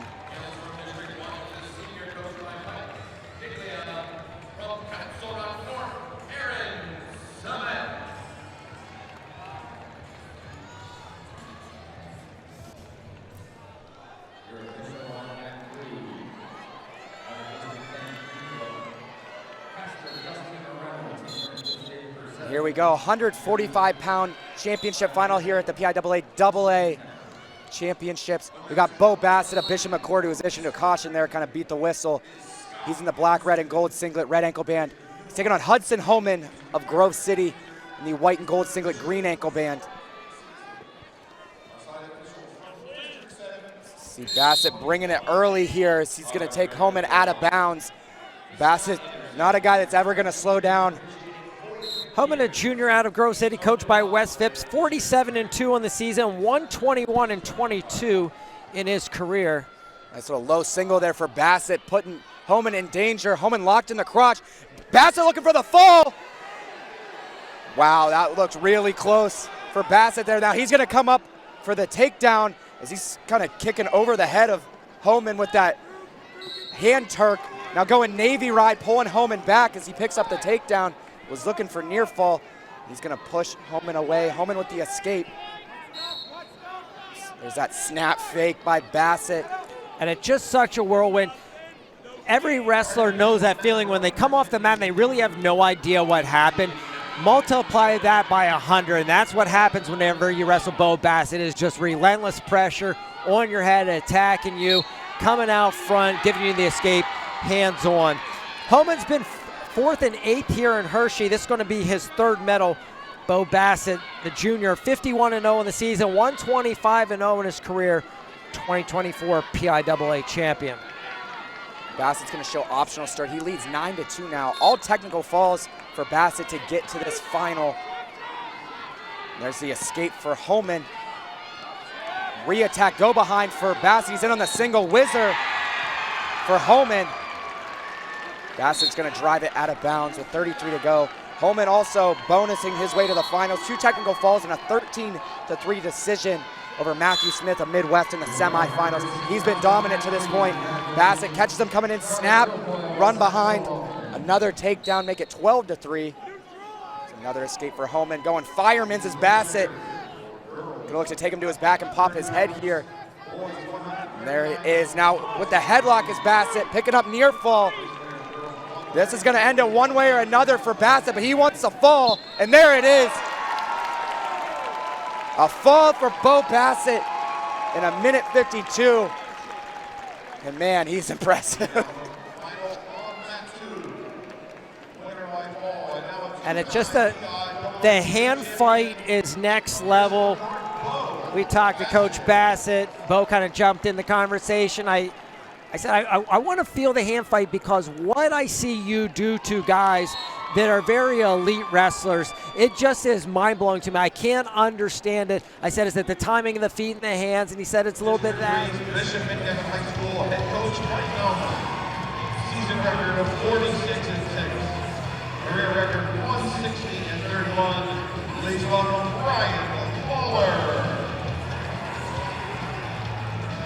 His opponent is also a senior from District 6, Bishop McCord. Head coach Bill Bassett. And when you're talking about Bishop McDevitt, they get lost in the shuffle. Bishop McCord, Faith Christian at the top of the national rankings. They're going to finish 1-2 here. 140.5. That is up there with 15 years ago, that's breaking a scoring record. You had your North Allegheny teams of the late 80s, early 90s. They scored 133. Northampton scored 133.5, and then we had Franklin Regional, I believe, at 152-ish. So you've seen them come up through. Yeah, Bishop McDevitt ranked number 25 in the Flow 40. Yeah, they have an incredible team. You know, in any other year, any other circumstances, they're going to get their shine. They just happen to be behind 2 of the greatest teams in PIAA history. Yeah, Faith Christian and Bishop McCord up over 200 points in the team standings, which would set a record any other year itself. But here we go, 152-pound final here, the PIAA AA state championships. It's Devin Magro for Bishop McCord in the black, red, and gold singlet, red ankle band. He's taking on Ryan Lawler of Bishop McDevitt. He's in the black, gold, and white singlet, green ankle band. Ryan Lawler, senior for Bishop McDevitt, 46-6 on the season, 160-31 in his career. He's been 3rd and 4th in the PIAA championships. It's Magro going underhook to the single leg, was able to catch that back ankle for a second. They give the takedown. I think they probably should have held there, but Magro's going to be able to convert the double on the edge anyways, just to make sure of it. I was going to say any discussion that could be had just went out the window as Magro secures both legs. And well, you see, that was kind of like the wheels must have been turning in his head as well, because he drags the toes just to make sure he confirms that takedown's upheld. He's up 3-0. We got 1:17 to go in the first period. Magro is senior, committed to Rutgers. Used to be a thing that I always complained about, how long reaction time was at the high school level, and thought, like, as you go up in levels in wrestling, that reaction time's got to get shorter and shorter. Yeah, hold the takedown at the elementary level, middle school. When you start getting these elite high school guys, this is the highest level you get in folk style wrestling. And now we see it trickling into NCAA wrestling. It's been a hot topic that we went from the flash takedown, which was a misinterpretation of the hand touch, to like everything was it. Now we're the pendulum swinging back the other way, that they're, you know, a little too much reaction time at the NCAA level as well. Yeah, as you mentioned, just with high-level guys, they're able to progress through positions so much faster and just go from one position to the next, force a scramble, force a far ankle, force a switch. That reaction time's got to come down. We're down under 20 to go. Magro riding hard. You see him anchoring that back ankle, going crossface as well. Lawler not really able to get his legs under him. With the pressure that Magro is bringing, able to chop him. So we're down to 5 seconds to go. That'll do it for the first. Magro leads 3-0 after one. Magro, guys, just really impressed me, his progression throughout his career. Last year was third, only losing to Connor Harrer, who went on to win his third state title. This year has just really started to dominate guys. He's up to number 7 in the country at 157 pounds. And he was third at last year's championships. That being up at 160 pounds, we got the chance to talk to Coach Bill Bassett and talked about the unselfish behavior of the team and like creating the best lineup, and that might mean that you're not wrestling in your optimal weight class. I think that was the case for Magro, down at 152 this year, and they said they made a decision after Ironman that, you know, they wrestled at different weights from an FHS, and they made that decision after Ironman that, okay, these are our weights. We're going to have Magro go 152 and Melvin at 160. Great motion out of that short offense. Re-attack for Magro, able to pick up another takedown to go up 7-0. And this is where I said he's just really impressed me, just continuing to push to score as the match goes on. And he's really starting to separate himself from the rest of the field. And it's, you know, the mind frame of development over credentials. You know, these guys at these elite programs, and think about Aaron Seidel. Aaron Seidel, he could have went away from Jack's Force. He could have gone down or up.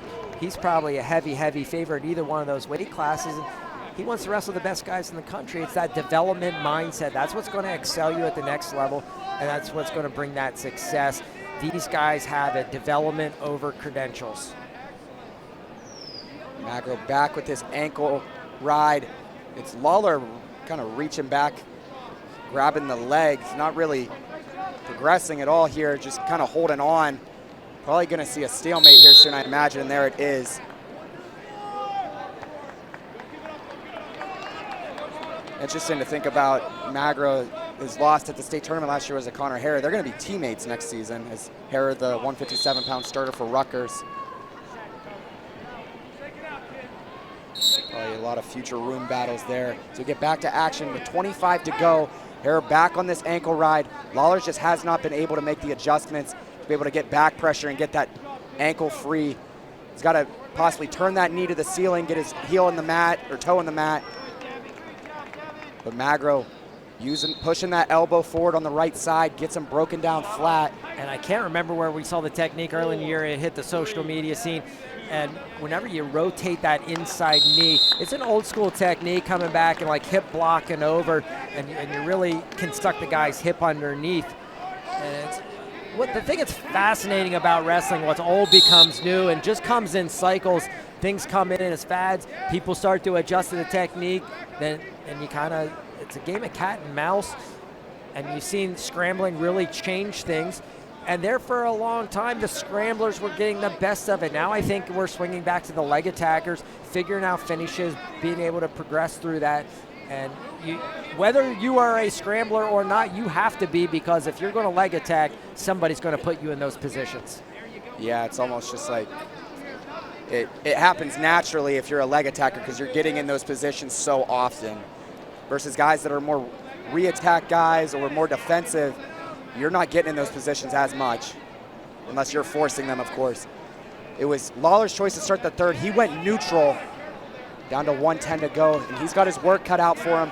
Keep in mind, 3-point takedown, 4-point near fall this year in high school. A feet to back could tie it. Magro not really giving him any openings thus far as he looks to go drag. See if Magro pushes for a major here late himself.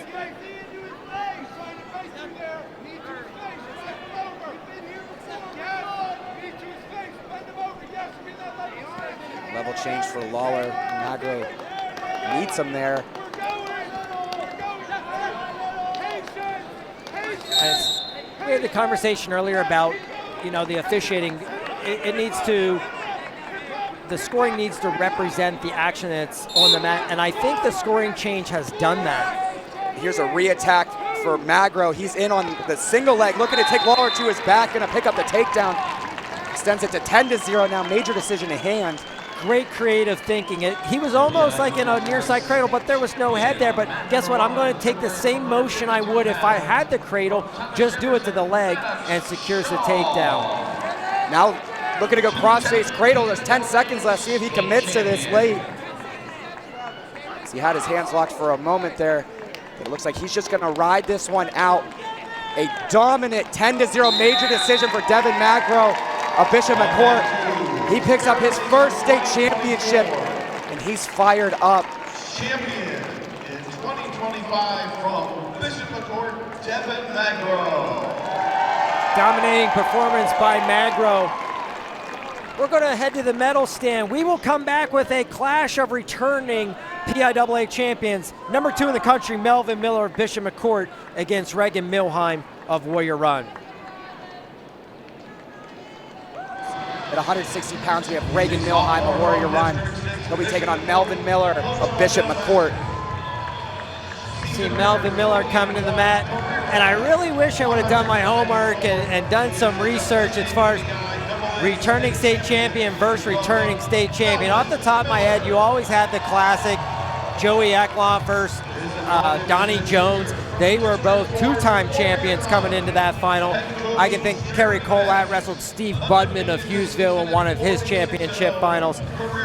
But, just the historical implications here, 2 returning champions meeting. And then we just had it, Jax Forrest versus Aaron Seidel.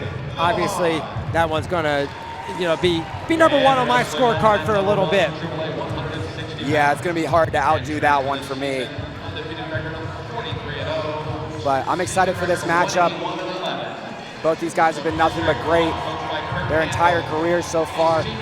Miller, just a sophomore, was a state champion at 152 pounds last year with a pretty incredible run where he was down in his final 3 bouts in the quarters, semis, and finals, all late comeback victories for Miller, one of the most clutch wrestlers in the country.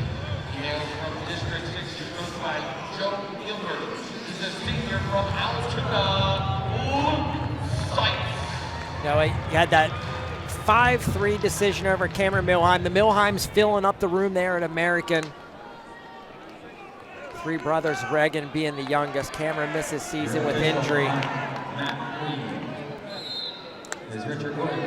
Tough to see guys have mat time taken away with injuries. Part of the game. Here we go, 160-pound final here, the PIAA AA state championships. It's Melvin Miller for Bishop McCourt with the underhook. He's in the black and red singlet, red ankle band. Reagan Milheim of Warrior Run and the black and blue singlet, green ankle band. Reagan Milheim, a junior, coached by Jeremy Betts, 46-0 in the season, 143-8 in his career. Nice exchange there. It's Miller who comes up with the single leg. He's got it up to his feet. Milheim trying to get his foot to the mat. He's able to. Miller continuing to wrestle through this position. They'll go throw by one way then the other. Miller looking for the takedown. Milheim continuing to wrestle, but Miller able to pick it up. And man, that was a heck of an exchange. Blood time red. We're going to go on blood time for Miller. Milheim looked dead to rights a couple of times through that exchange. Was kind of able to keep it moving, but Miller relentless in that position. Such a repetitive theme through tonight's championship finals. Regan Milheim, runner-up as a freshman, state champion as a sophomore, back here as a junior. We saw Melvin Miller take home a title as a freshman. He's here as a sophomore. Just your 4-time finalist. That was not a common thing 20 years ago. You rarely saw freshmen in the finals. And then if you take a look in the back of the state program, I love the souvenir programs. I love to root through that stuff. And you look at the frequency of your 4-time medalists and just how common it is now, these guys really being ready to go. That club coaching at the elementary, middle school level, these guys are ready to get after it. And then you see the difference at the NCAA level. There's not that freshman transition anymore. Now guys are ready to go right away, and we're back to action here. It looked like Milheim might have tweaked his back a little bit there. He was kind of stretching it out during the break there on blood time, but Miller on top here. He's got Milheim broken down flat. Milheim working up to his feet though, up to quad pod. Now hand control, he's gonna cut away for the escape. Cut it to 3-1 as we go down to a minute to go in the first period. Miller, another snap down, gets to the ankle. And Miller's ability to go high to low and just level change, get to ankles is just something incredible to watch. And he picks up another takedown to go up 6-1 early in this first period. Going chop, tilt here, picking up swipes is Miller. He's got to be careful, watch his own shoulders here, but he's going to pick up 4 near fall. That's going to make it 10-1 with 33 seconds to go in the first. This is not something I expected here, Brock. Yeah, it's like if they come out and wrestle, could you see Miller doing this? Absolutely. This guy is an elite level talent, you know, on the cadet world team. And talking to Coach Bass, he said the great thing about our room, I said, what's the senior level schedule this spring? I was talking about Bo and Jackson. He's like, hey, everybody in our room, we want to have U17 world members. We want U20 world team members. And the guys progressing up and wrestling on that senior level. Melvin Miller wrestles in Fargo last year as a world team member. Just the willingness to go out there and put it on the line. And when you look at his one single losses here, Ladarian Lockett, you know, some guy, another elite level talent, wrestled at the Olympic trials last year as a high schooler. And you know, it just never ceases to amaze me at the progress of the sport. Yeah, it was funny. Coach Bassett told us, yeah, we'll be back doing leg laces on Monday. No 2-week break for us. We're right back into it, and these guys are so excited to make that transition back into freestyle. Milheim goes down to start the second. He's going to pick up the escape, make it 10-2, and Miller kind of gives him a little shove there on the edge. See if Milheim comes with one back here as we come back to it. It's now 10-2.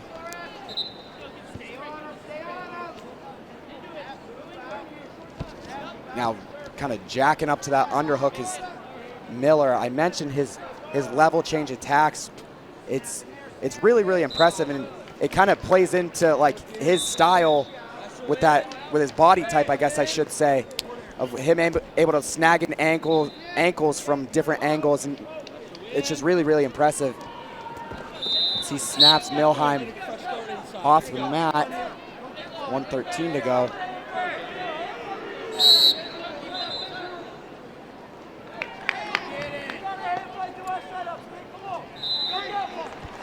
Melvin currently ranked #2 in the country behind PJ Duke, and it's a weird thing that guys wrestling different weight class and then Pennsylvania having it.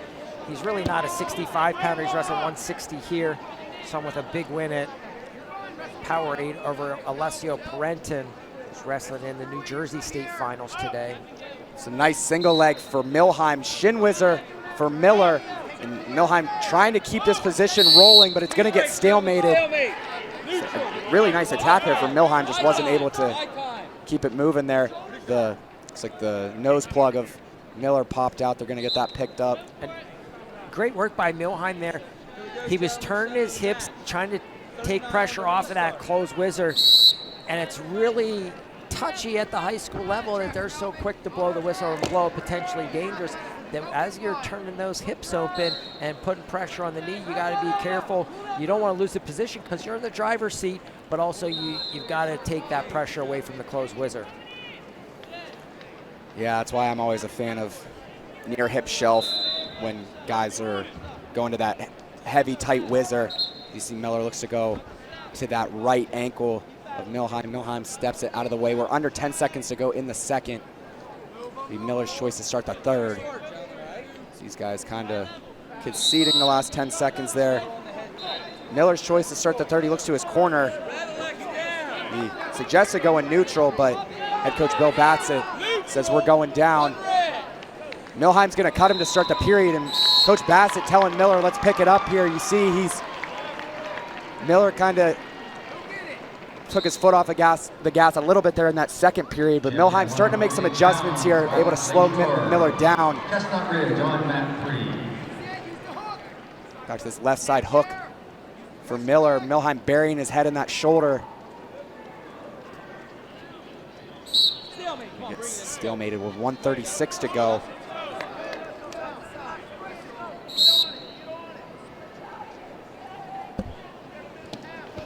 One way then the other once again for Miller. He gets like really a lot of space in between guys when he tries to get there, and that's where those long arms play into his game. There's a single leg attempt for Milheim. Miller now is looking for the single leg, pulls himself into front headlock. And he hasn't had to show it this weekend, but the poise and composure that Melvin Miller has as a high school sophomore. But just look at the calmness on his face whenever he progresses through it. You just had in the last sequence now here with this throw by. He just flows from one thing to the next, you know, just the poise that he has, super impressive. Great defense there by Milheim as he looked dead to rights. Now driving Miller out of bounds with 49 seconds to go. Milheim's got to be thinking feet to back here. I mean, headlock. Yeah, headlock Shep talk. Coach Flynn obviously would be advocating for it. Down 9, headlock. Up 9, headlock. Miller kind of evading here as Milheim's taking ground, not able to get in on this shot as he's extended.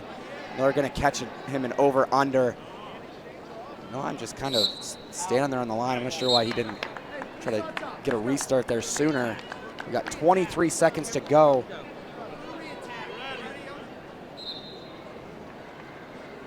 There's going to be a caution on Miller as he pulled his foot back before the whistle. You mentioned the composure of Miller. Man, he just looks like he's not even breathing out there. There's a single leg by Milheim. Miller able to kick out of it.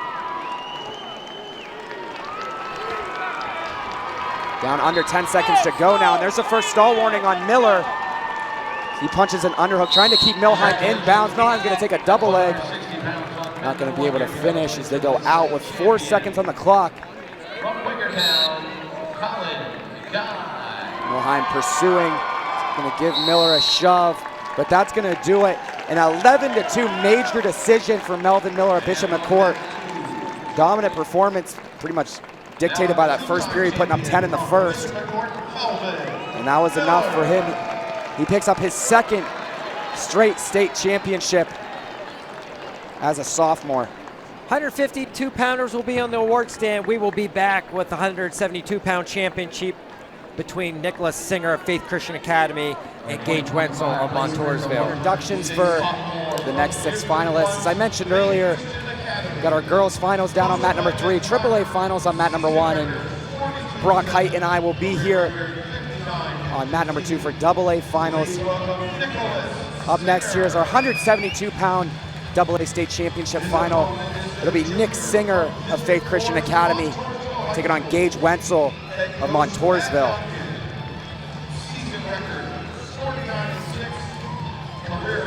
It's just a thing for Singer, just a sophomore. This is his first time competing in the PIAA tournament. He wasn't even slated to be in their lineup this season in the postseason. Typically, Cale Whittemore would be manning this spot, but he went down with a knee injury. and you have a guy ranked 18th in the country on your bench to come in, it's good problems at Faith Christian Academy. And we talked about the unselfish behavior at Bishop McCord. Same thing at Faith Christian Academy. You get some really deceiving records with guys wrestling out of their weight class and they're wrestling a national schedule. And then you see them come perform at the PIAA state tournament, and really is a good measure of how good they are. That lots of losses on the resume, but guess what? They're quality losses, and it's all about growth and getting better at wrestling and not having that lofty record. Here we go. 172-pound championship final here at the 2025 PIAA AA State Championships. We got Nick Singer of Faith Christian Academy in the black and white singlet, red ankle band, taking on Gage Wenzel of Montoursville in the blue and yellow singlet, green ankle band. Singer is a sophomore, 42-7 this season, 59-15 in his career. Gage Wenzel, a junior, 49-6 on the season, 139-29, has been 4th and 5th at the PIAA Championships. Big win along the way over Brady Collins of Clearfield in the championship semifinal, a 3-1 decision for Wenzel that reversed a result from earlier in the season that went to Collins. Yeah, Collins, the #1 guy in the state coming into the tournament. Impressive win with a late takedown there for Wenzel in that semifinal last night. I had Singer on my semi side last night. He had to get tough in that semifinal to come out with the, I believe, 1-0 win in tiebreakers over Max Wernsberger of Warrior Run. Over a minute into the first period, we're scoreless here. There goes the headgear of Singer. I imagine this match going to be a little more calculated, not going to see the points going up like we have in a lot of our other finals. These guys both a little bit more conservative, pick their spots, but both two very tough wrestlers.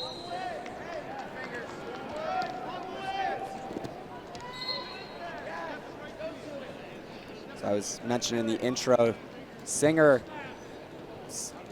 slated to be the backup here at this weight class coming into the year. He did not compete in the postseason last year, as it's a knee pull by Wenzel. Coming up through the leg pass, looking for a far side cradle is Singer. Now he's gonna pick up the takedown. Great counter there by Singer. He goes up 3-0, a short time to go in the first. And it's one guy was prepared for the next step and the next step and the next step, and the other guy was not there. Singer knows, okay, he gets there, I'm passing, I'm going looking right for the cradle whenever I get up to my feet off of this pass. Yeah, it's a nice job. Took advantage of that position. Gets the ride out as well. He's taking a 3-0 lead to the second. It was Singer's choice to start the second. He deferred to Wenzel. Wenzel gonna go neutral. Does not want to go underneath Singer.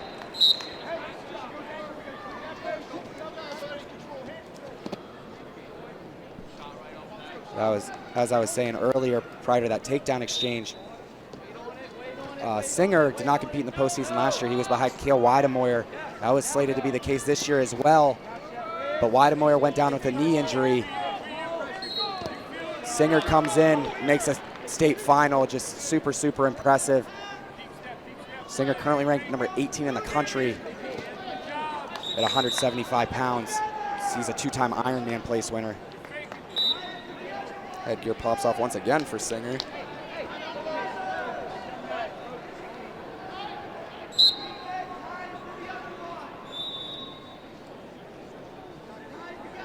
Wenzel down to a knee. Singer meeting him there in 4-point stance. Now that was a nice little 2-on-1, pulled it off. Looked to catch the heel with his foot. Nice fake, one way and the other. Singer able to counter, looking to sit the corner. Wenzel in position now, but Singer passes the leg once again. Wenzel signaling for injury time. So we're gonna get a stop. So looks like the knee or the hip might have got tweaked there for Wenzel on the leg pass. Man, that speed of Singer. And we talked earlier about whether you are a leg attacker or whether your guy mainly makes your living off of defense, you've got to be a scrambler either way, because somebody is going to put you there. And I think it is a clear advantage for Nick Singer so far in this match that he has a plan. He's going to this technique, and then, you know, it's like choose your own adventure books whenever you're a little kid. There's going to be A, B, or C. Like, what are you going to do? And Singer has all the right answers there. Okay, this isn't available. I'm going to take this route, and couldn't be more impressed. Yeah, it's always fun to watch guys that have that system and know it so well. Like, they don't need to take the time to think about it or feel the position out. You saw the speed from one thing to the next for Singer through that exchange. And he was on the cusp of scoring prior to that injury time. Now a slide by for Singer. Leg in the center, hands down. That's another takedown for Singer. He goes up 6-0 now with 45 to go. Gets back on top, and this is where Wenzel did not want to be to start this period, as he chose neutral. And you talk about thinking. Play wrestling means different things to different people, and my interpretation of it is you slow it down, and so you're able to think through the positions whenever you're play wrestling. So you ingrain those reactions that are second nature to you. You think out here on this mat, you're dead to rights. It's over. You're not going to be winning this match. Whenever you get out here, it's just reaction that you get through repetition, whether that be drilling, play wrestling, and whatnot. I think the training has more gone towards that sparring, play wrestling dynamic rather than the straight drilling, which was your old school. I'm going to do the same thing over and over and over, repetitious. Here, one guy's doing it and the other guy's letting them.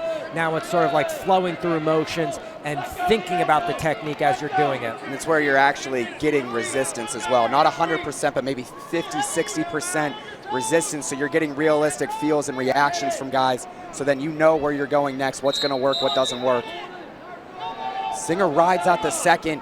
He's going to go down to start the third. See what Wenzel's plan is here.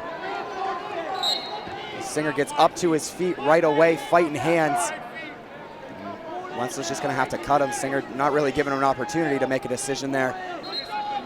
As he extends his lead now 7-0. Singer staying on the offense as well.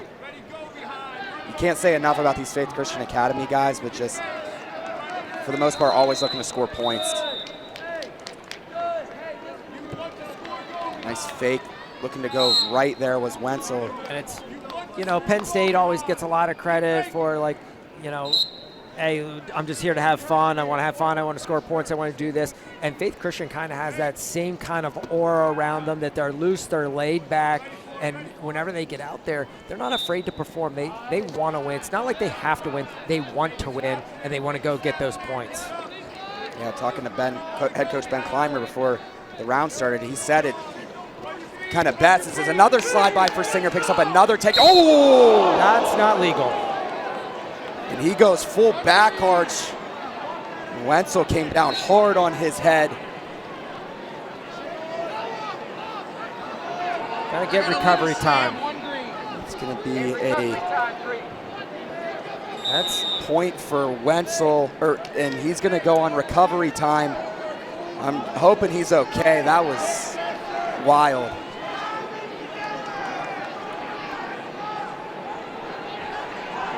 And you can call it a slam or, you know, back salto. You can't take him over the top. No, and the slam is bringing him down with force, and that's a judgment call by the official. The salto is just illegal. Yeah, that seemed like almost like reactionary too for Singer. It's not like he really took a lot of time to go into that. He just kind of whipped it. Yeah, it's, again, you're not thinking as you're out there wrestling. You're letting your body react. 155 pounds.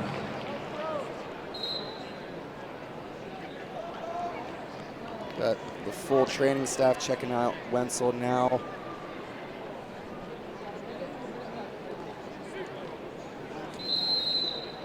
And another thing is the perspective of Faith Christian. We talked about their loose mentality, and if you watch Coach Clymer and Nick Singer's reaction to this situation, he may lose this bout by disqualification, but they don't put, you know, that much stock in results.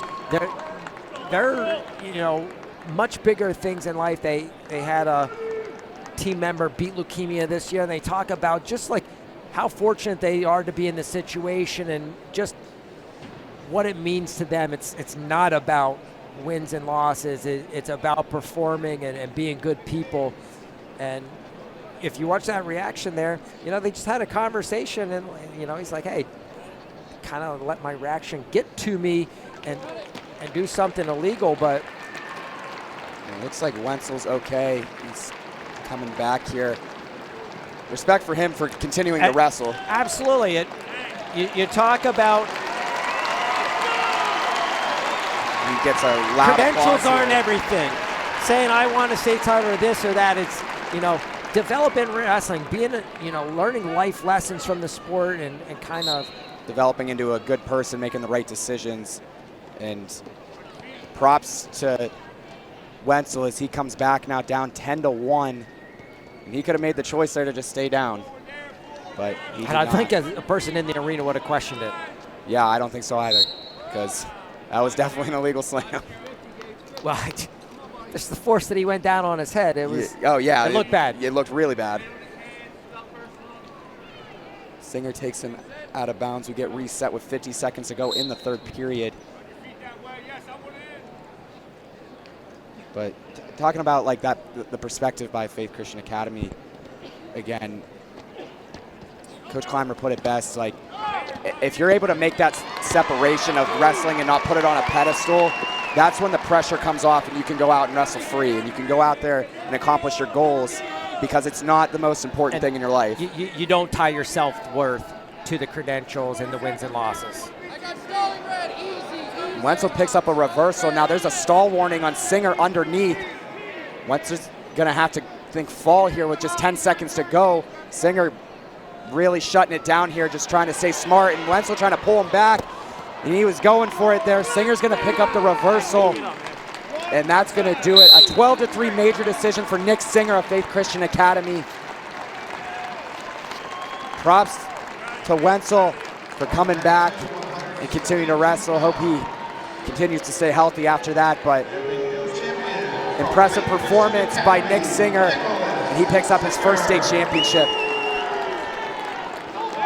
We're going to head to the award stand.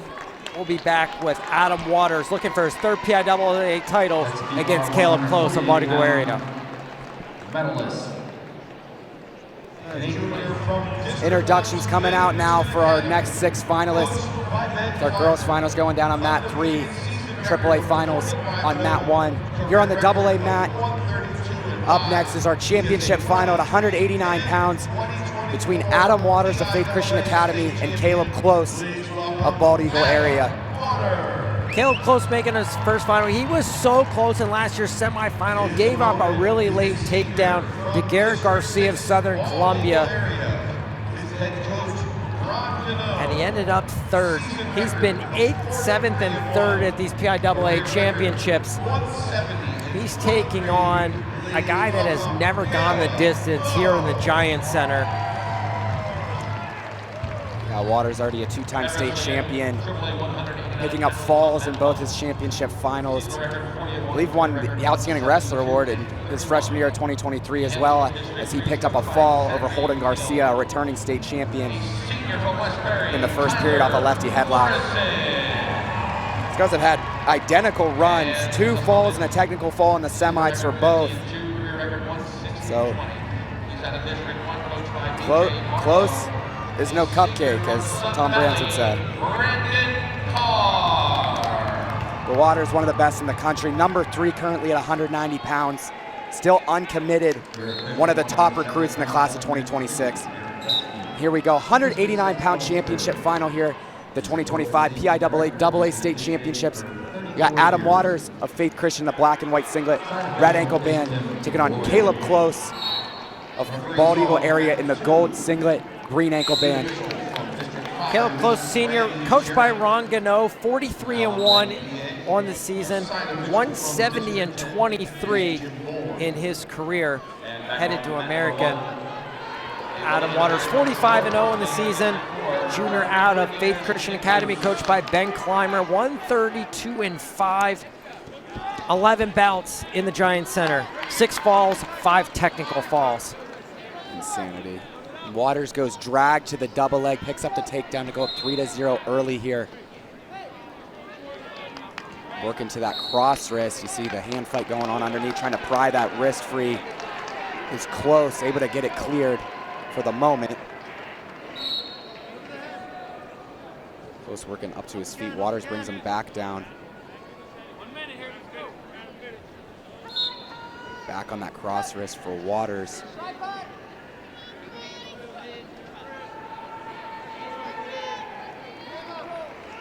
Really trying to pull this cross wrist to the far hip and go roll through tilt. Very good cross wrist tilt for Waters. He's gonna chop him now. Gets to that cross wrist, going hazard tilt. Official swiping and four in the bank for Waters. Close was the one that had the supporting point on the mat in the cylinder. I'm not sure if he was aware of that. Not Waters, and I think Coach Gano wants to talk about, hey, did that foot come up off the mat or not? Yeah, if it was up off the mat, it would, as we were talking about earlier, that would not be considered a. And the official's going to say, hey, it was my assistant that was watching the boundary line. I was watching the shoulders making the count. You know, it's his call. But they're going to uphold the call. 7-0 the lead for Waters. We got 25 to go on the restart. Another chop, looking to get to that cross wrist is Waters. Waters, number 3 in the country at 190 pounds. He's made a couple of pretty strong arguments to me off the mat about being considered the number 1 guy in the country. 3, 2, 1. And that'll do it for the first. You get guys that come into high school and they're elite, and you see that he's that guy that's made that progression. Last year to this year, he has made that huge jump. And when you were already a 2-time PIAA champion, you know, coming into the season with just 5 losses in Faith Christian's schedule where they're wrestling Ironman, they're wrestling Escape the Rock, they're wrestling Cold Cracker, they got the PIAA schedule, they're wrestling high-level dual meets. When you've got 5 losses through your first 2 years and you come in and really make that huge jump, and that stuff, guys like Jason Nolf, you saw make that jump from his junior to senior season. Vincenzo Joseph followed that same trajectory. Very, very good early in their high school career, but just off the charts, you know, on the back half. And I think Waters is ahead of that schedule, you know, making that big jump. Then you get some guys like Jax Forrest making the Olympic trials as a sophomore in high school. That's the next jump for a guy like Waters, is making that jump up to being able to compete with the senior level guys. 8-0 the lead for Waters after the escape to start the second. Back center with 1:20 to go in the second period. Slide by attempt there for Close.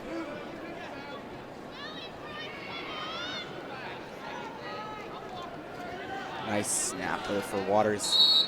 Really, really deliberate in his hand fight of where he's moving guys to get to his attacks. He fires off a high crotch. Close able to catch him coming in. This front headlock. We're going to scoot out of bounds. 53 to go.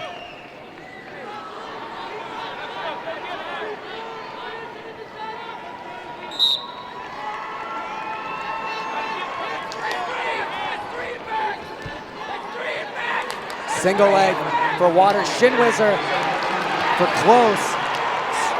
He posts up to the head now, looks to cut double. Close with a crotch lock, it appears. 2-time state champion J.L. Miller from Punxsutawney. No takedown awarded here yet, and Close is going to take them out of bounds. Good defense there for Close.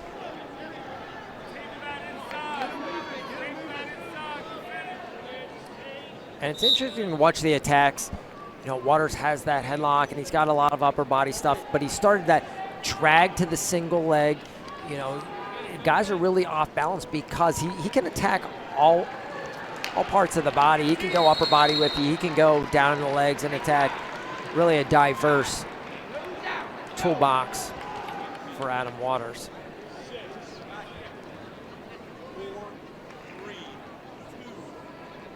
And that's how the second period's going to end. Waters leads 8-0. It's Close's choice to start the third.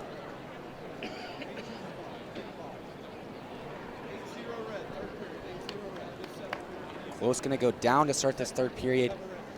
See if Waters commits to this ride. He put on a tough ride in that first period. Those cross and picked up that cross-wrist tilt for the near fall.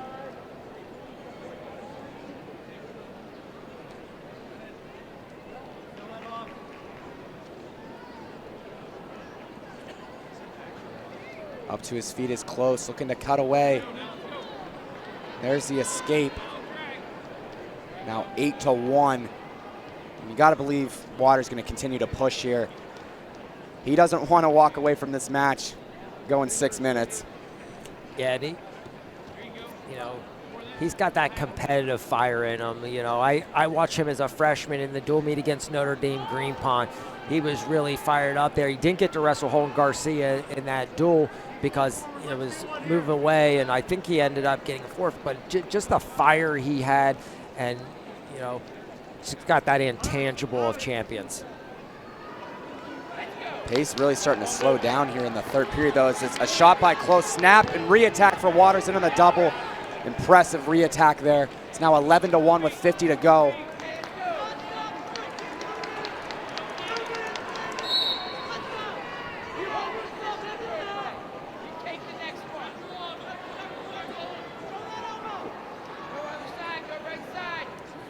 Waters works for a turn now.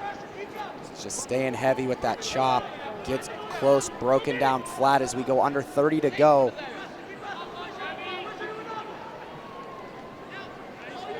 That single wrist ride. Some call it the Blair ride. I'm not going to do that. I always go inside one-on-one. I like single wrist. Short time to go here in the third period. Waters not going to be able to close it out, but it's an 11-1 major decision for Adam Waters of Faith Christian Academy. He picks up his third PIAA AA state championship and pulls the legs of the singlets down as far as they will possibly go. Keanu Dillard's going to have a chance for 4 titles on the AAA side next year. Adam Waters going for 4. Do we have a college commitment happening here? Let's go. We didn't know about this. He's throwing the t-shirt on. Ohio State. Adam Waters going to be a Buckeye, and he's getting the boos as we're in the middle of Pennsylvania. And there's not somebody in the arena that's got a bigger smile than him hearing that as he jumps. Getting our introductions for our next 6 finalists. Girls finals going down on mat number 3. AAA finals on mat number 1. And here live on mat number 2. We're here for the AA finals. Up next here at 215 pounds, we have Lucas Lawler of Bishop McDevitt. He's going to be taking on Austin Johnson of Muncie.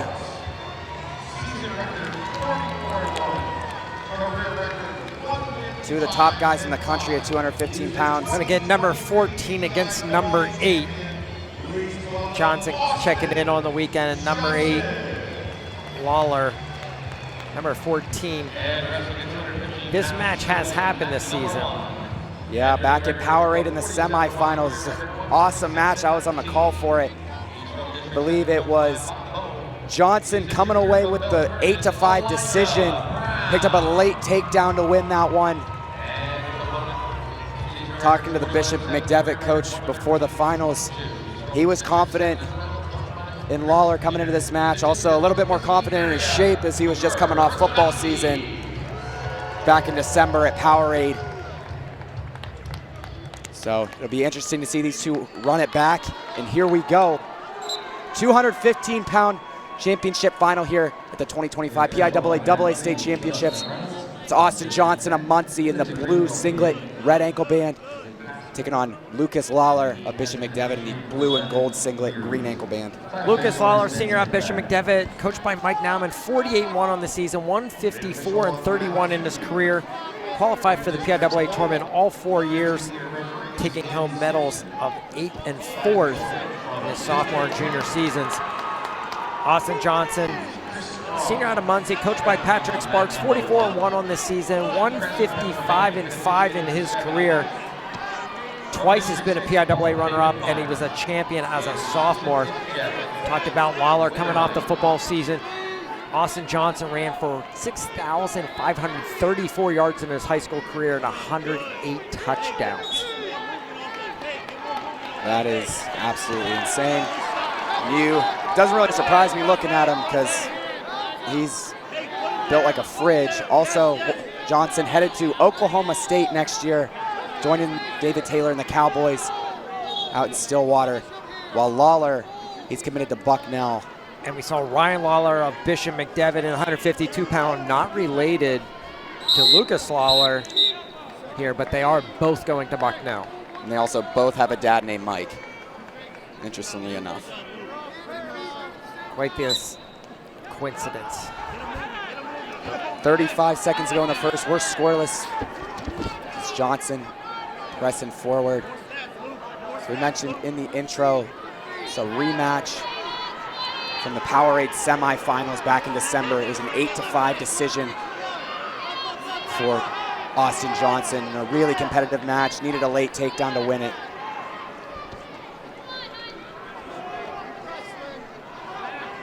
Collar and wrist for Johnson, going with the throat block as Lawler, and he clears the tie with short time to go in the first.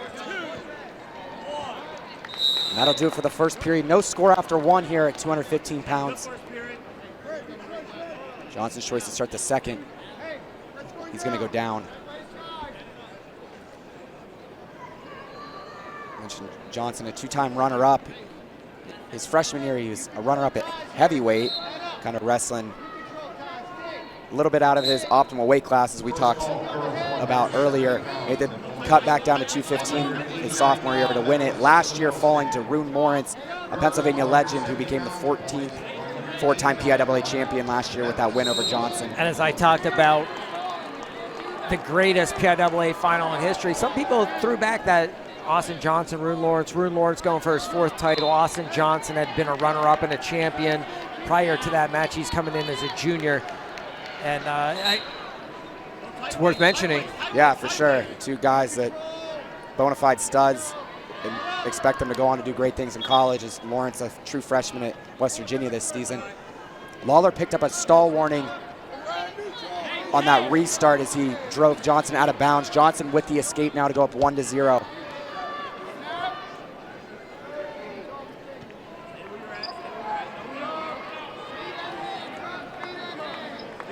Batting at the head is Johnson. Nothing else, it's a little annoying. And it's got to be careful there. You know, hands to the face was a big thing in the college scene for a little bit. In the high school book, I think it's raking the eyes is the actual terminology. There's a big double leg for Johnson, looking to switch single. Now able to drop in on the single leg. Trying to go backside here. Able to get it shelf picked up. Nice kick out by Lawler. Able to kick and square. Wisely didn't just kick straight out. Probably would have picked up his second stall warning or even possibly a fleeing the mat call there. Johnson keeping him on the edge though.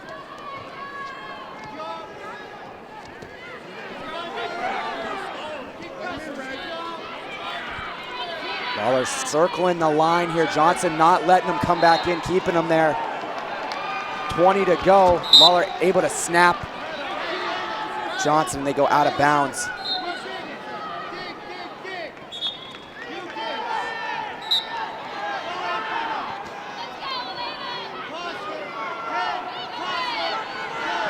Another shot there for Johnson. And Lawler's got to be mindful here. He does have that stall warning. He doesn't want to give up another one with his choice to start in the third.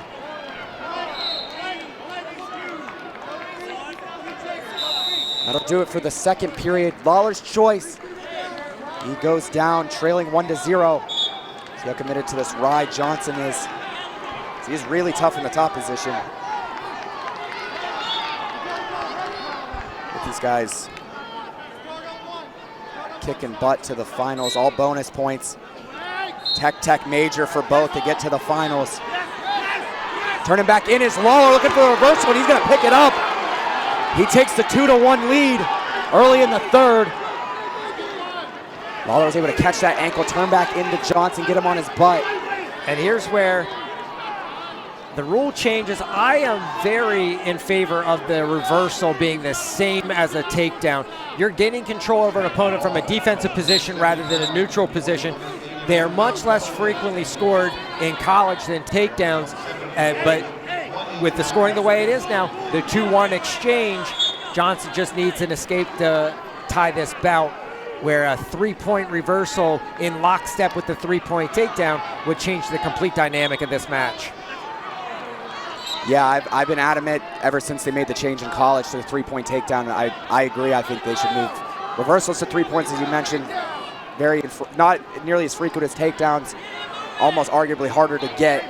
But Johnson gets his escape to tie it at 2 with 1:15 to go in the third. Another guy has been particularly close to a takedown, besides Johnson's one single leg attack on the edge. Lawler with a stall warning, so he's got to stay in there. Can't let Johnson make him look bad here as we go under a minute to go.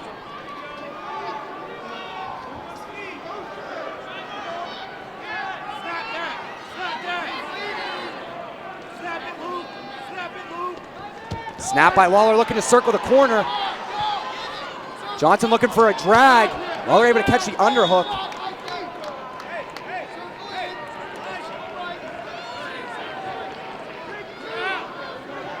Lawler controlling that left wrist of Johnson, trying to circle his way back inbounds, but double off the snap for Johnson. He's in on the high crotch. Kind of in a high flyer position here is Lawler. See who's going to commit to this. It's a high flyer attempt for Lawler, and Johnson's going to pick up the takedown.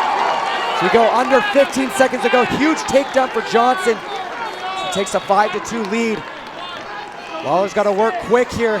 Johnson's just going to follow as they're up to their feet. Headlock attempt for Lawler, but it's not going to be enough. Austin Johnson, the late takedown does it for him again over Liam Lawler. And he picks up his second PIAA state title. 2 silvers, 2 golds. Go back and rewatch that sequence. The angle that Johnson takes, he circles his feet to the right, able to cartwheel over, doesn't give Lawler the opportunity to score that flying cement job. He takes home the title. We're going to go to our medal stand. 6 finalists here at the 2025 PIAA state championships. Girls finals going down on mat number 3. Mat number 1, we have AAA finals. And here on mat number 2, live with Brock Height and I, are the AA finals. Our last matchup of the evening, it's going to be Rowan Holmes of Somerset taking on Mark Effendian in the 285-pound AA championship final.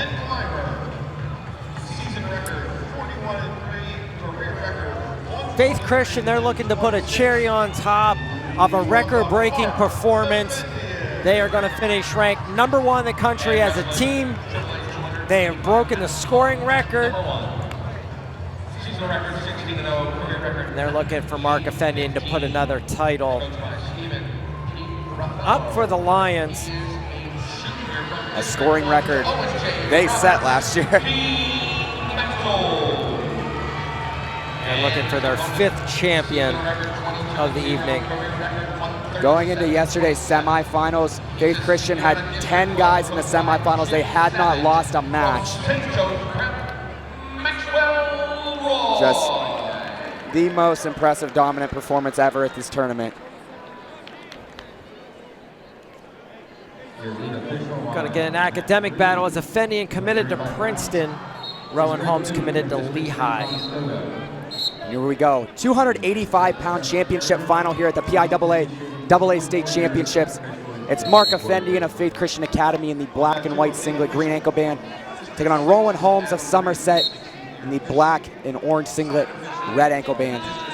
Holmes is coached by Nate Phillips, 43-1 on the season, 149-22 in his career. He has been 4th and 3rd at the PIAA Championships. Effendian coached by Ben Clymer, 41-3 in the season, 123-26 in his career.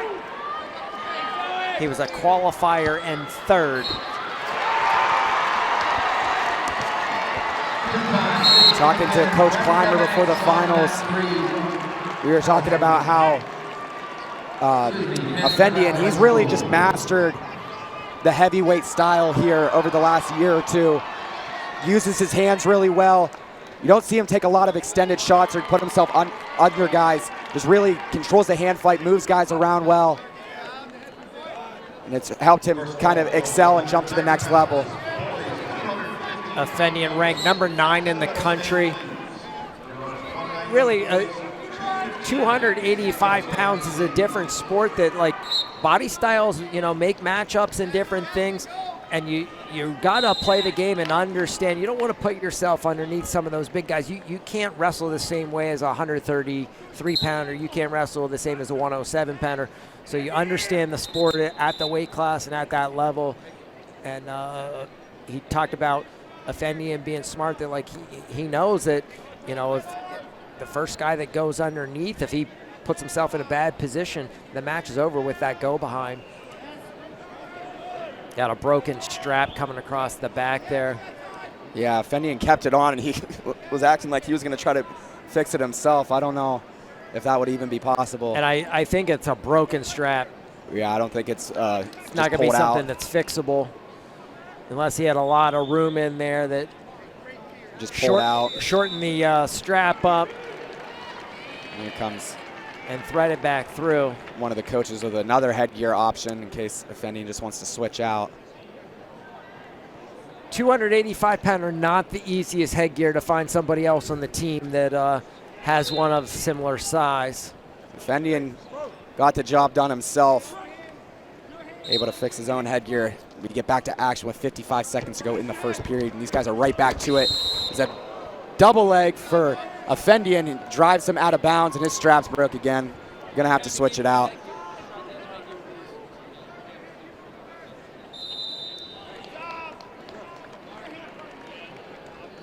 It was Holmes there, I guess, did a nice job to be able to kind of keep himself up on his feet long enough until they got towards the edge before giving up a takedown. Not easy to backpedal when you got a guy of Efendian's size coming forward, picking at the back of your legs, holding you, trying to hold you on the mat. Yeah, able to get himself to the edge before being taken down to avoid giving it up.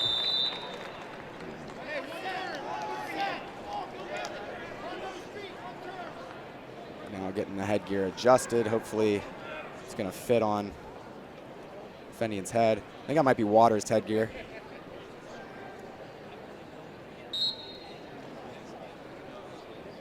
Need to make headgears easier to adjust.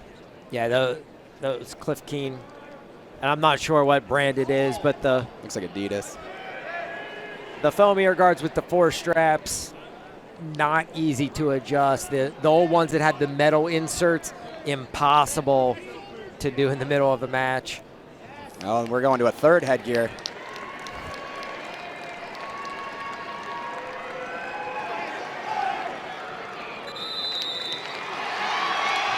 That one looks pretty snug, but he's going to get it on. And back to action with 50 to go in the first. Scoreless here still at 285 pounds. Had a couple stoppages for the headgear adjustment. These guys are pummeling hard in this hand fight. Efendian going to drive Holmes out of bounds once again.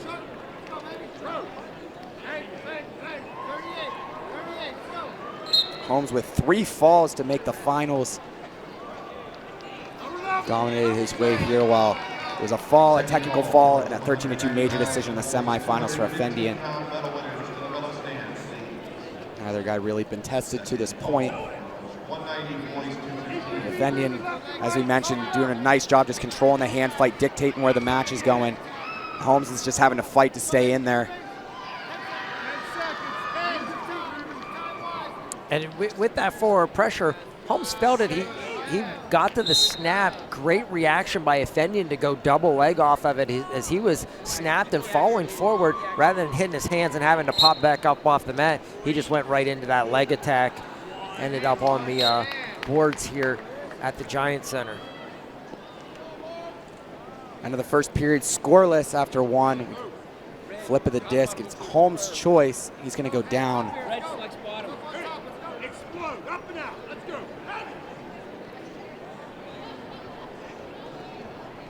Fenning, a tough rider, doesn't pick up a lot of turns, but again, just really, really smart in the top position, knowing how to get yourself a ride, drop into an ankle when you have to, but it's a roll right away for Holmes, and he picks up the reversal.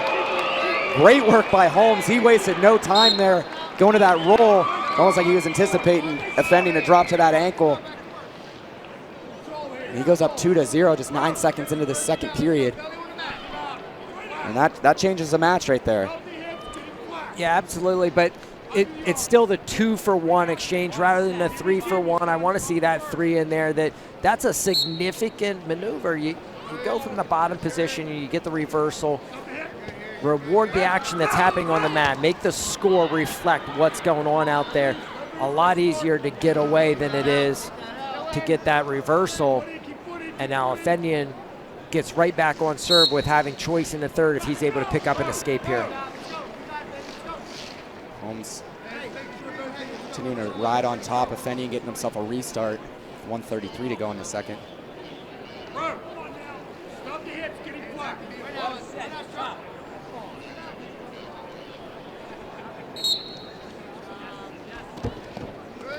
Up to his feet, able to kick away is Offendian. Cuts it to 2-1 now. That's Holmes with Offendian on the edge. 285-pound boys and 235-pound girls start making their way to the medal stage. 285-pound boys and 235-pound girls. 2-on-1 wrist control for Holmes. Now Offendian getting to his collar tie, going to take Holmes out of bounds. Just over a minute to go in the second. See if this changes up Offendian's strategy at all. If he's going to try to pick up his hand fight a little bit more in the second period now, try to put it on Holmes. But Holmes seems to be making the adjustment here in this hand fight, using that thumb block, trying to get that wrist control. Now getting to an underhook is Holmes moving forward. Offendian gets his elbow down.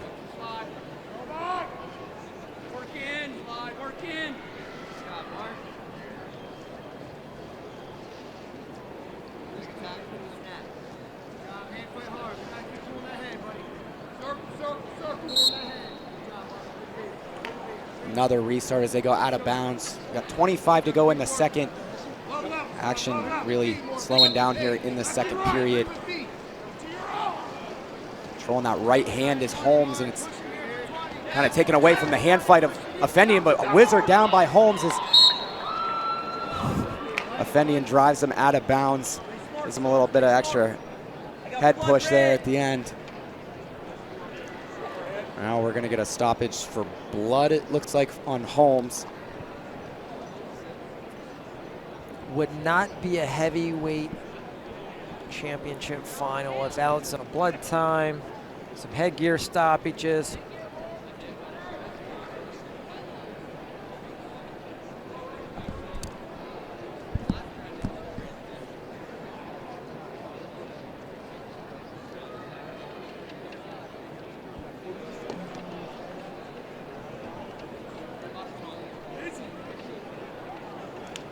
Yeah, very, very fitting for last match of the evening to blood time, overtime possibly. Yeah, absolutely. You see the 2-1 score on the scoreboard. The guy who is trailing has choice in the third period. You get that bonus wrestling all the time. It's at the end of the night. It's almost like a gifting and a cursed all at once.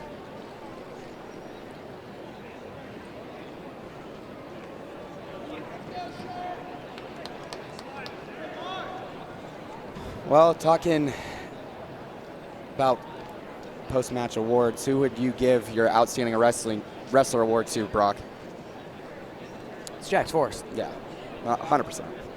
It's got to be Jax Forrest. What he did, the match, just the stakes on the line, and then the match itself, him able to come out on top. Just incredible performance. You know, with that term outstanding wrestler, it can mean a bunch of different things, and I don't necessarily think that it means the most dominant or this or that. You got to consider the stakes on there, who you're wrestling against. Everything about that 133-pound final, we didn't get two guys going out there unwilling to put it on the line. They went out there looking to score points. that scramble in the first period, second to none in a PIAA final, second to none in a high school wrestling match. And you got to reward Jax Forrest. He knocks off the guy going for his 4th state title. If Aaron Seidel picks up that victory, obviously it's him. And in this case, it was Jax Forrest that gets his hand raised. He also gets the Outstanding Wrestler trophy. Whether it's official from PIAA or just from me, he gets it. I'll make it official here on FloWrestling. And there is not an official. It's a media award that goes to them. Efendian shows down to start the 3rd. Holmes able to get that front trip and bring him back down 20 seconds into the period, but Efendian back up, controlling hands. Another front trip attempt by Holmes. Now Efendian able to square, get his hips on, now looking to slide off. Looking for a peek out was Holmes, and it's Efendian who's going to get the reversal. Risky choice there by Holmes. He could have been put to his back there. And it was a situation, Holmes hit the big chin whip, if I'm correct, that you caught on Thursday, and he was down on the mat. I thought Efendian was going to go something similar there, but he was a hook on the outside. Yeah, Efendian able to pick up a big reversal. Now takes the 3-2 lead with just over a minute to go in the 3rd. And there's a first stall warning on Holmes, as this is Efendian's go-to ride, getting his single wrist ride, getting him buried on the mat, pressure on the shoulder. Nowhere for Holmes to go. Talked about match tactics with Efendian. Draws a stall call on the bottom guy as he's trailing in a match that could end up going to tiebreakers if he gets that escape. Huge tactical, just savviness by Efendian, keeping his weight on him, not letting him go out of bounds, continuing the clock rolling, and he's not drawing a stalemate. Like, he just perfect. I always talk about sometimes things are an art. Doing things like this, letting the clock run, not getting called for stalling, not getting into a stalemate position here in the top. It's an art to do this, to keep that clock rolling. Masterclass, and geez. There's a stalemate there with 15 to go, and this is a gift for Holmes. Like, he needs it to be able to take advantage here. Most overused call in wrestling. A stalemate is set up for guys who cannot move from a position. They're stuck in a position. Why were they stuck there? They were not stuck there. Efendian was doing his job and planning Rowan Holmes on the mat.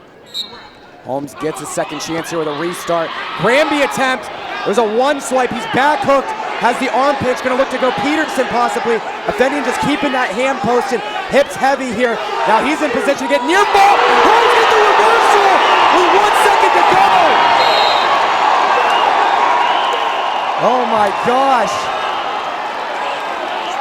And it looked like almost Efendian kind of forced that as he was looking for near ball. I'm going to take the heads off and listen to this, RP Norley.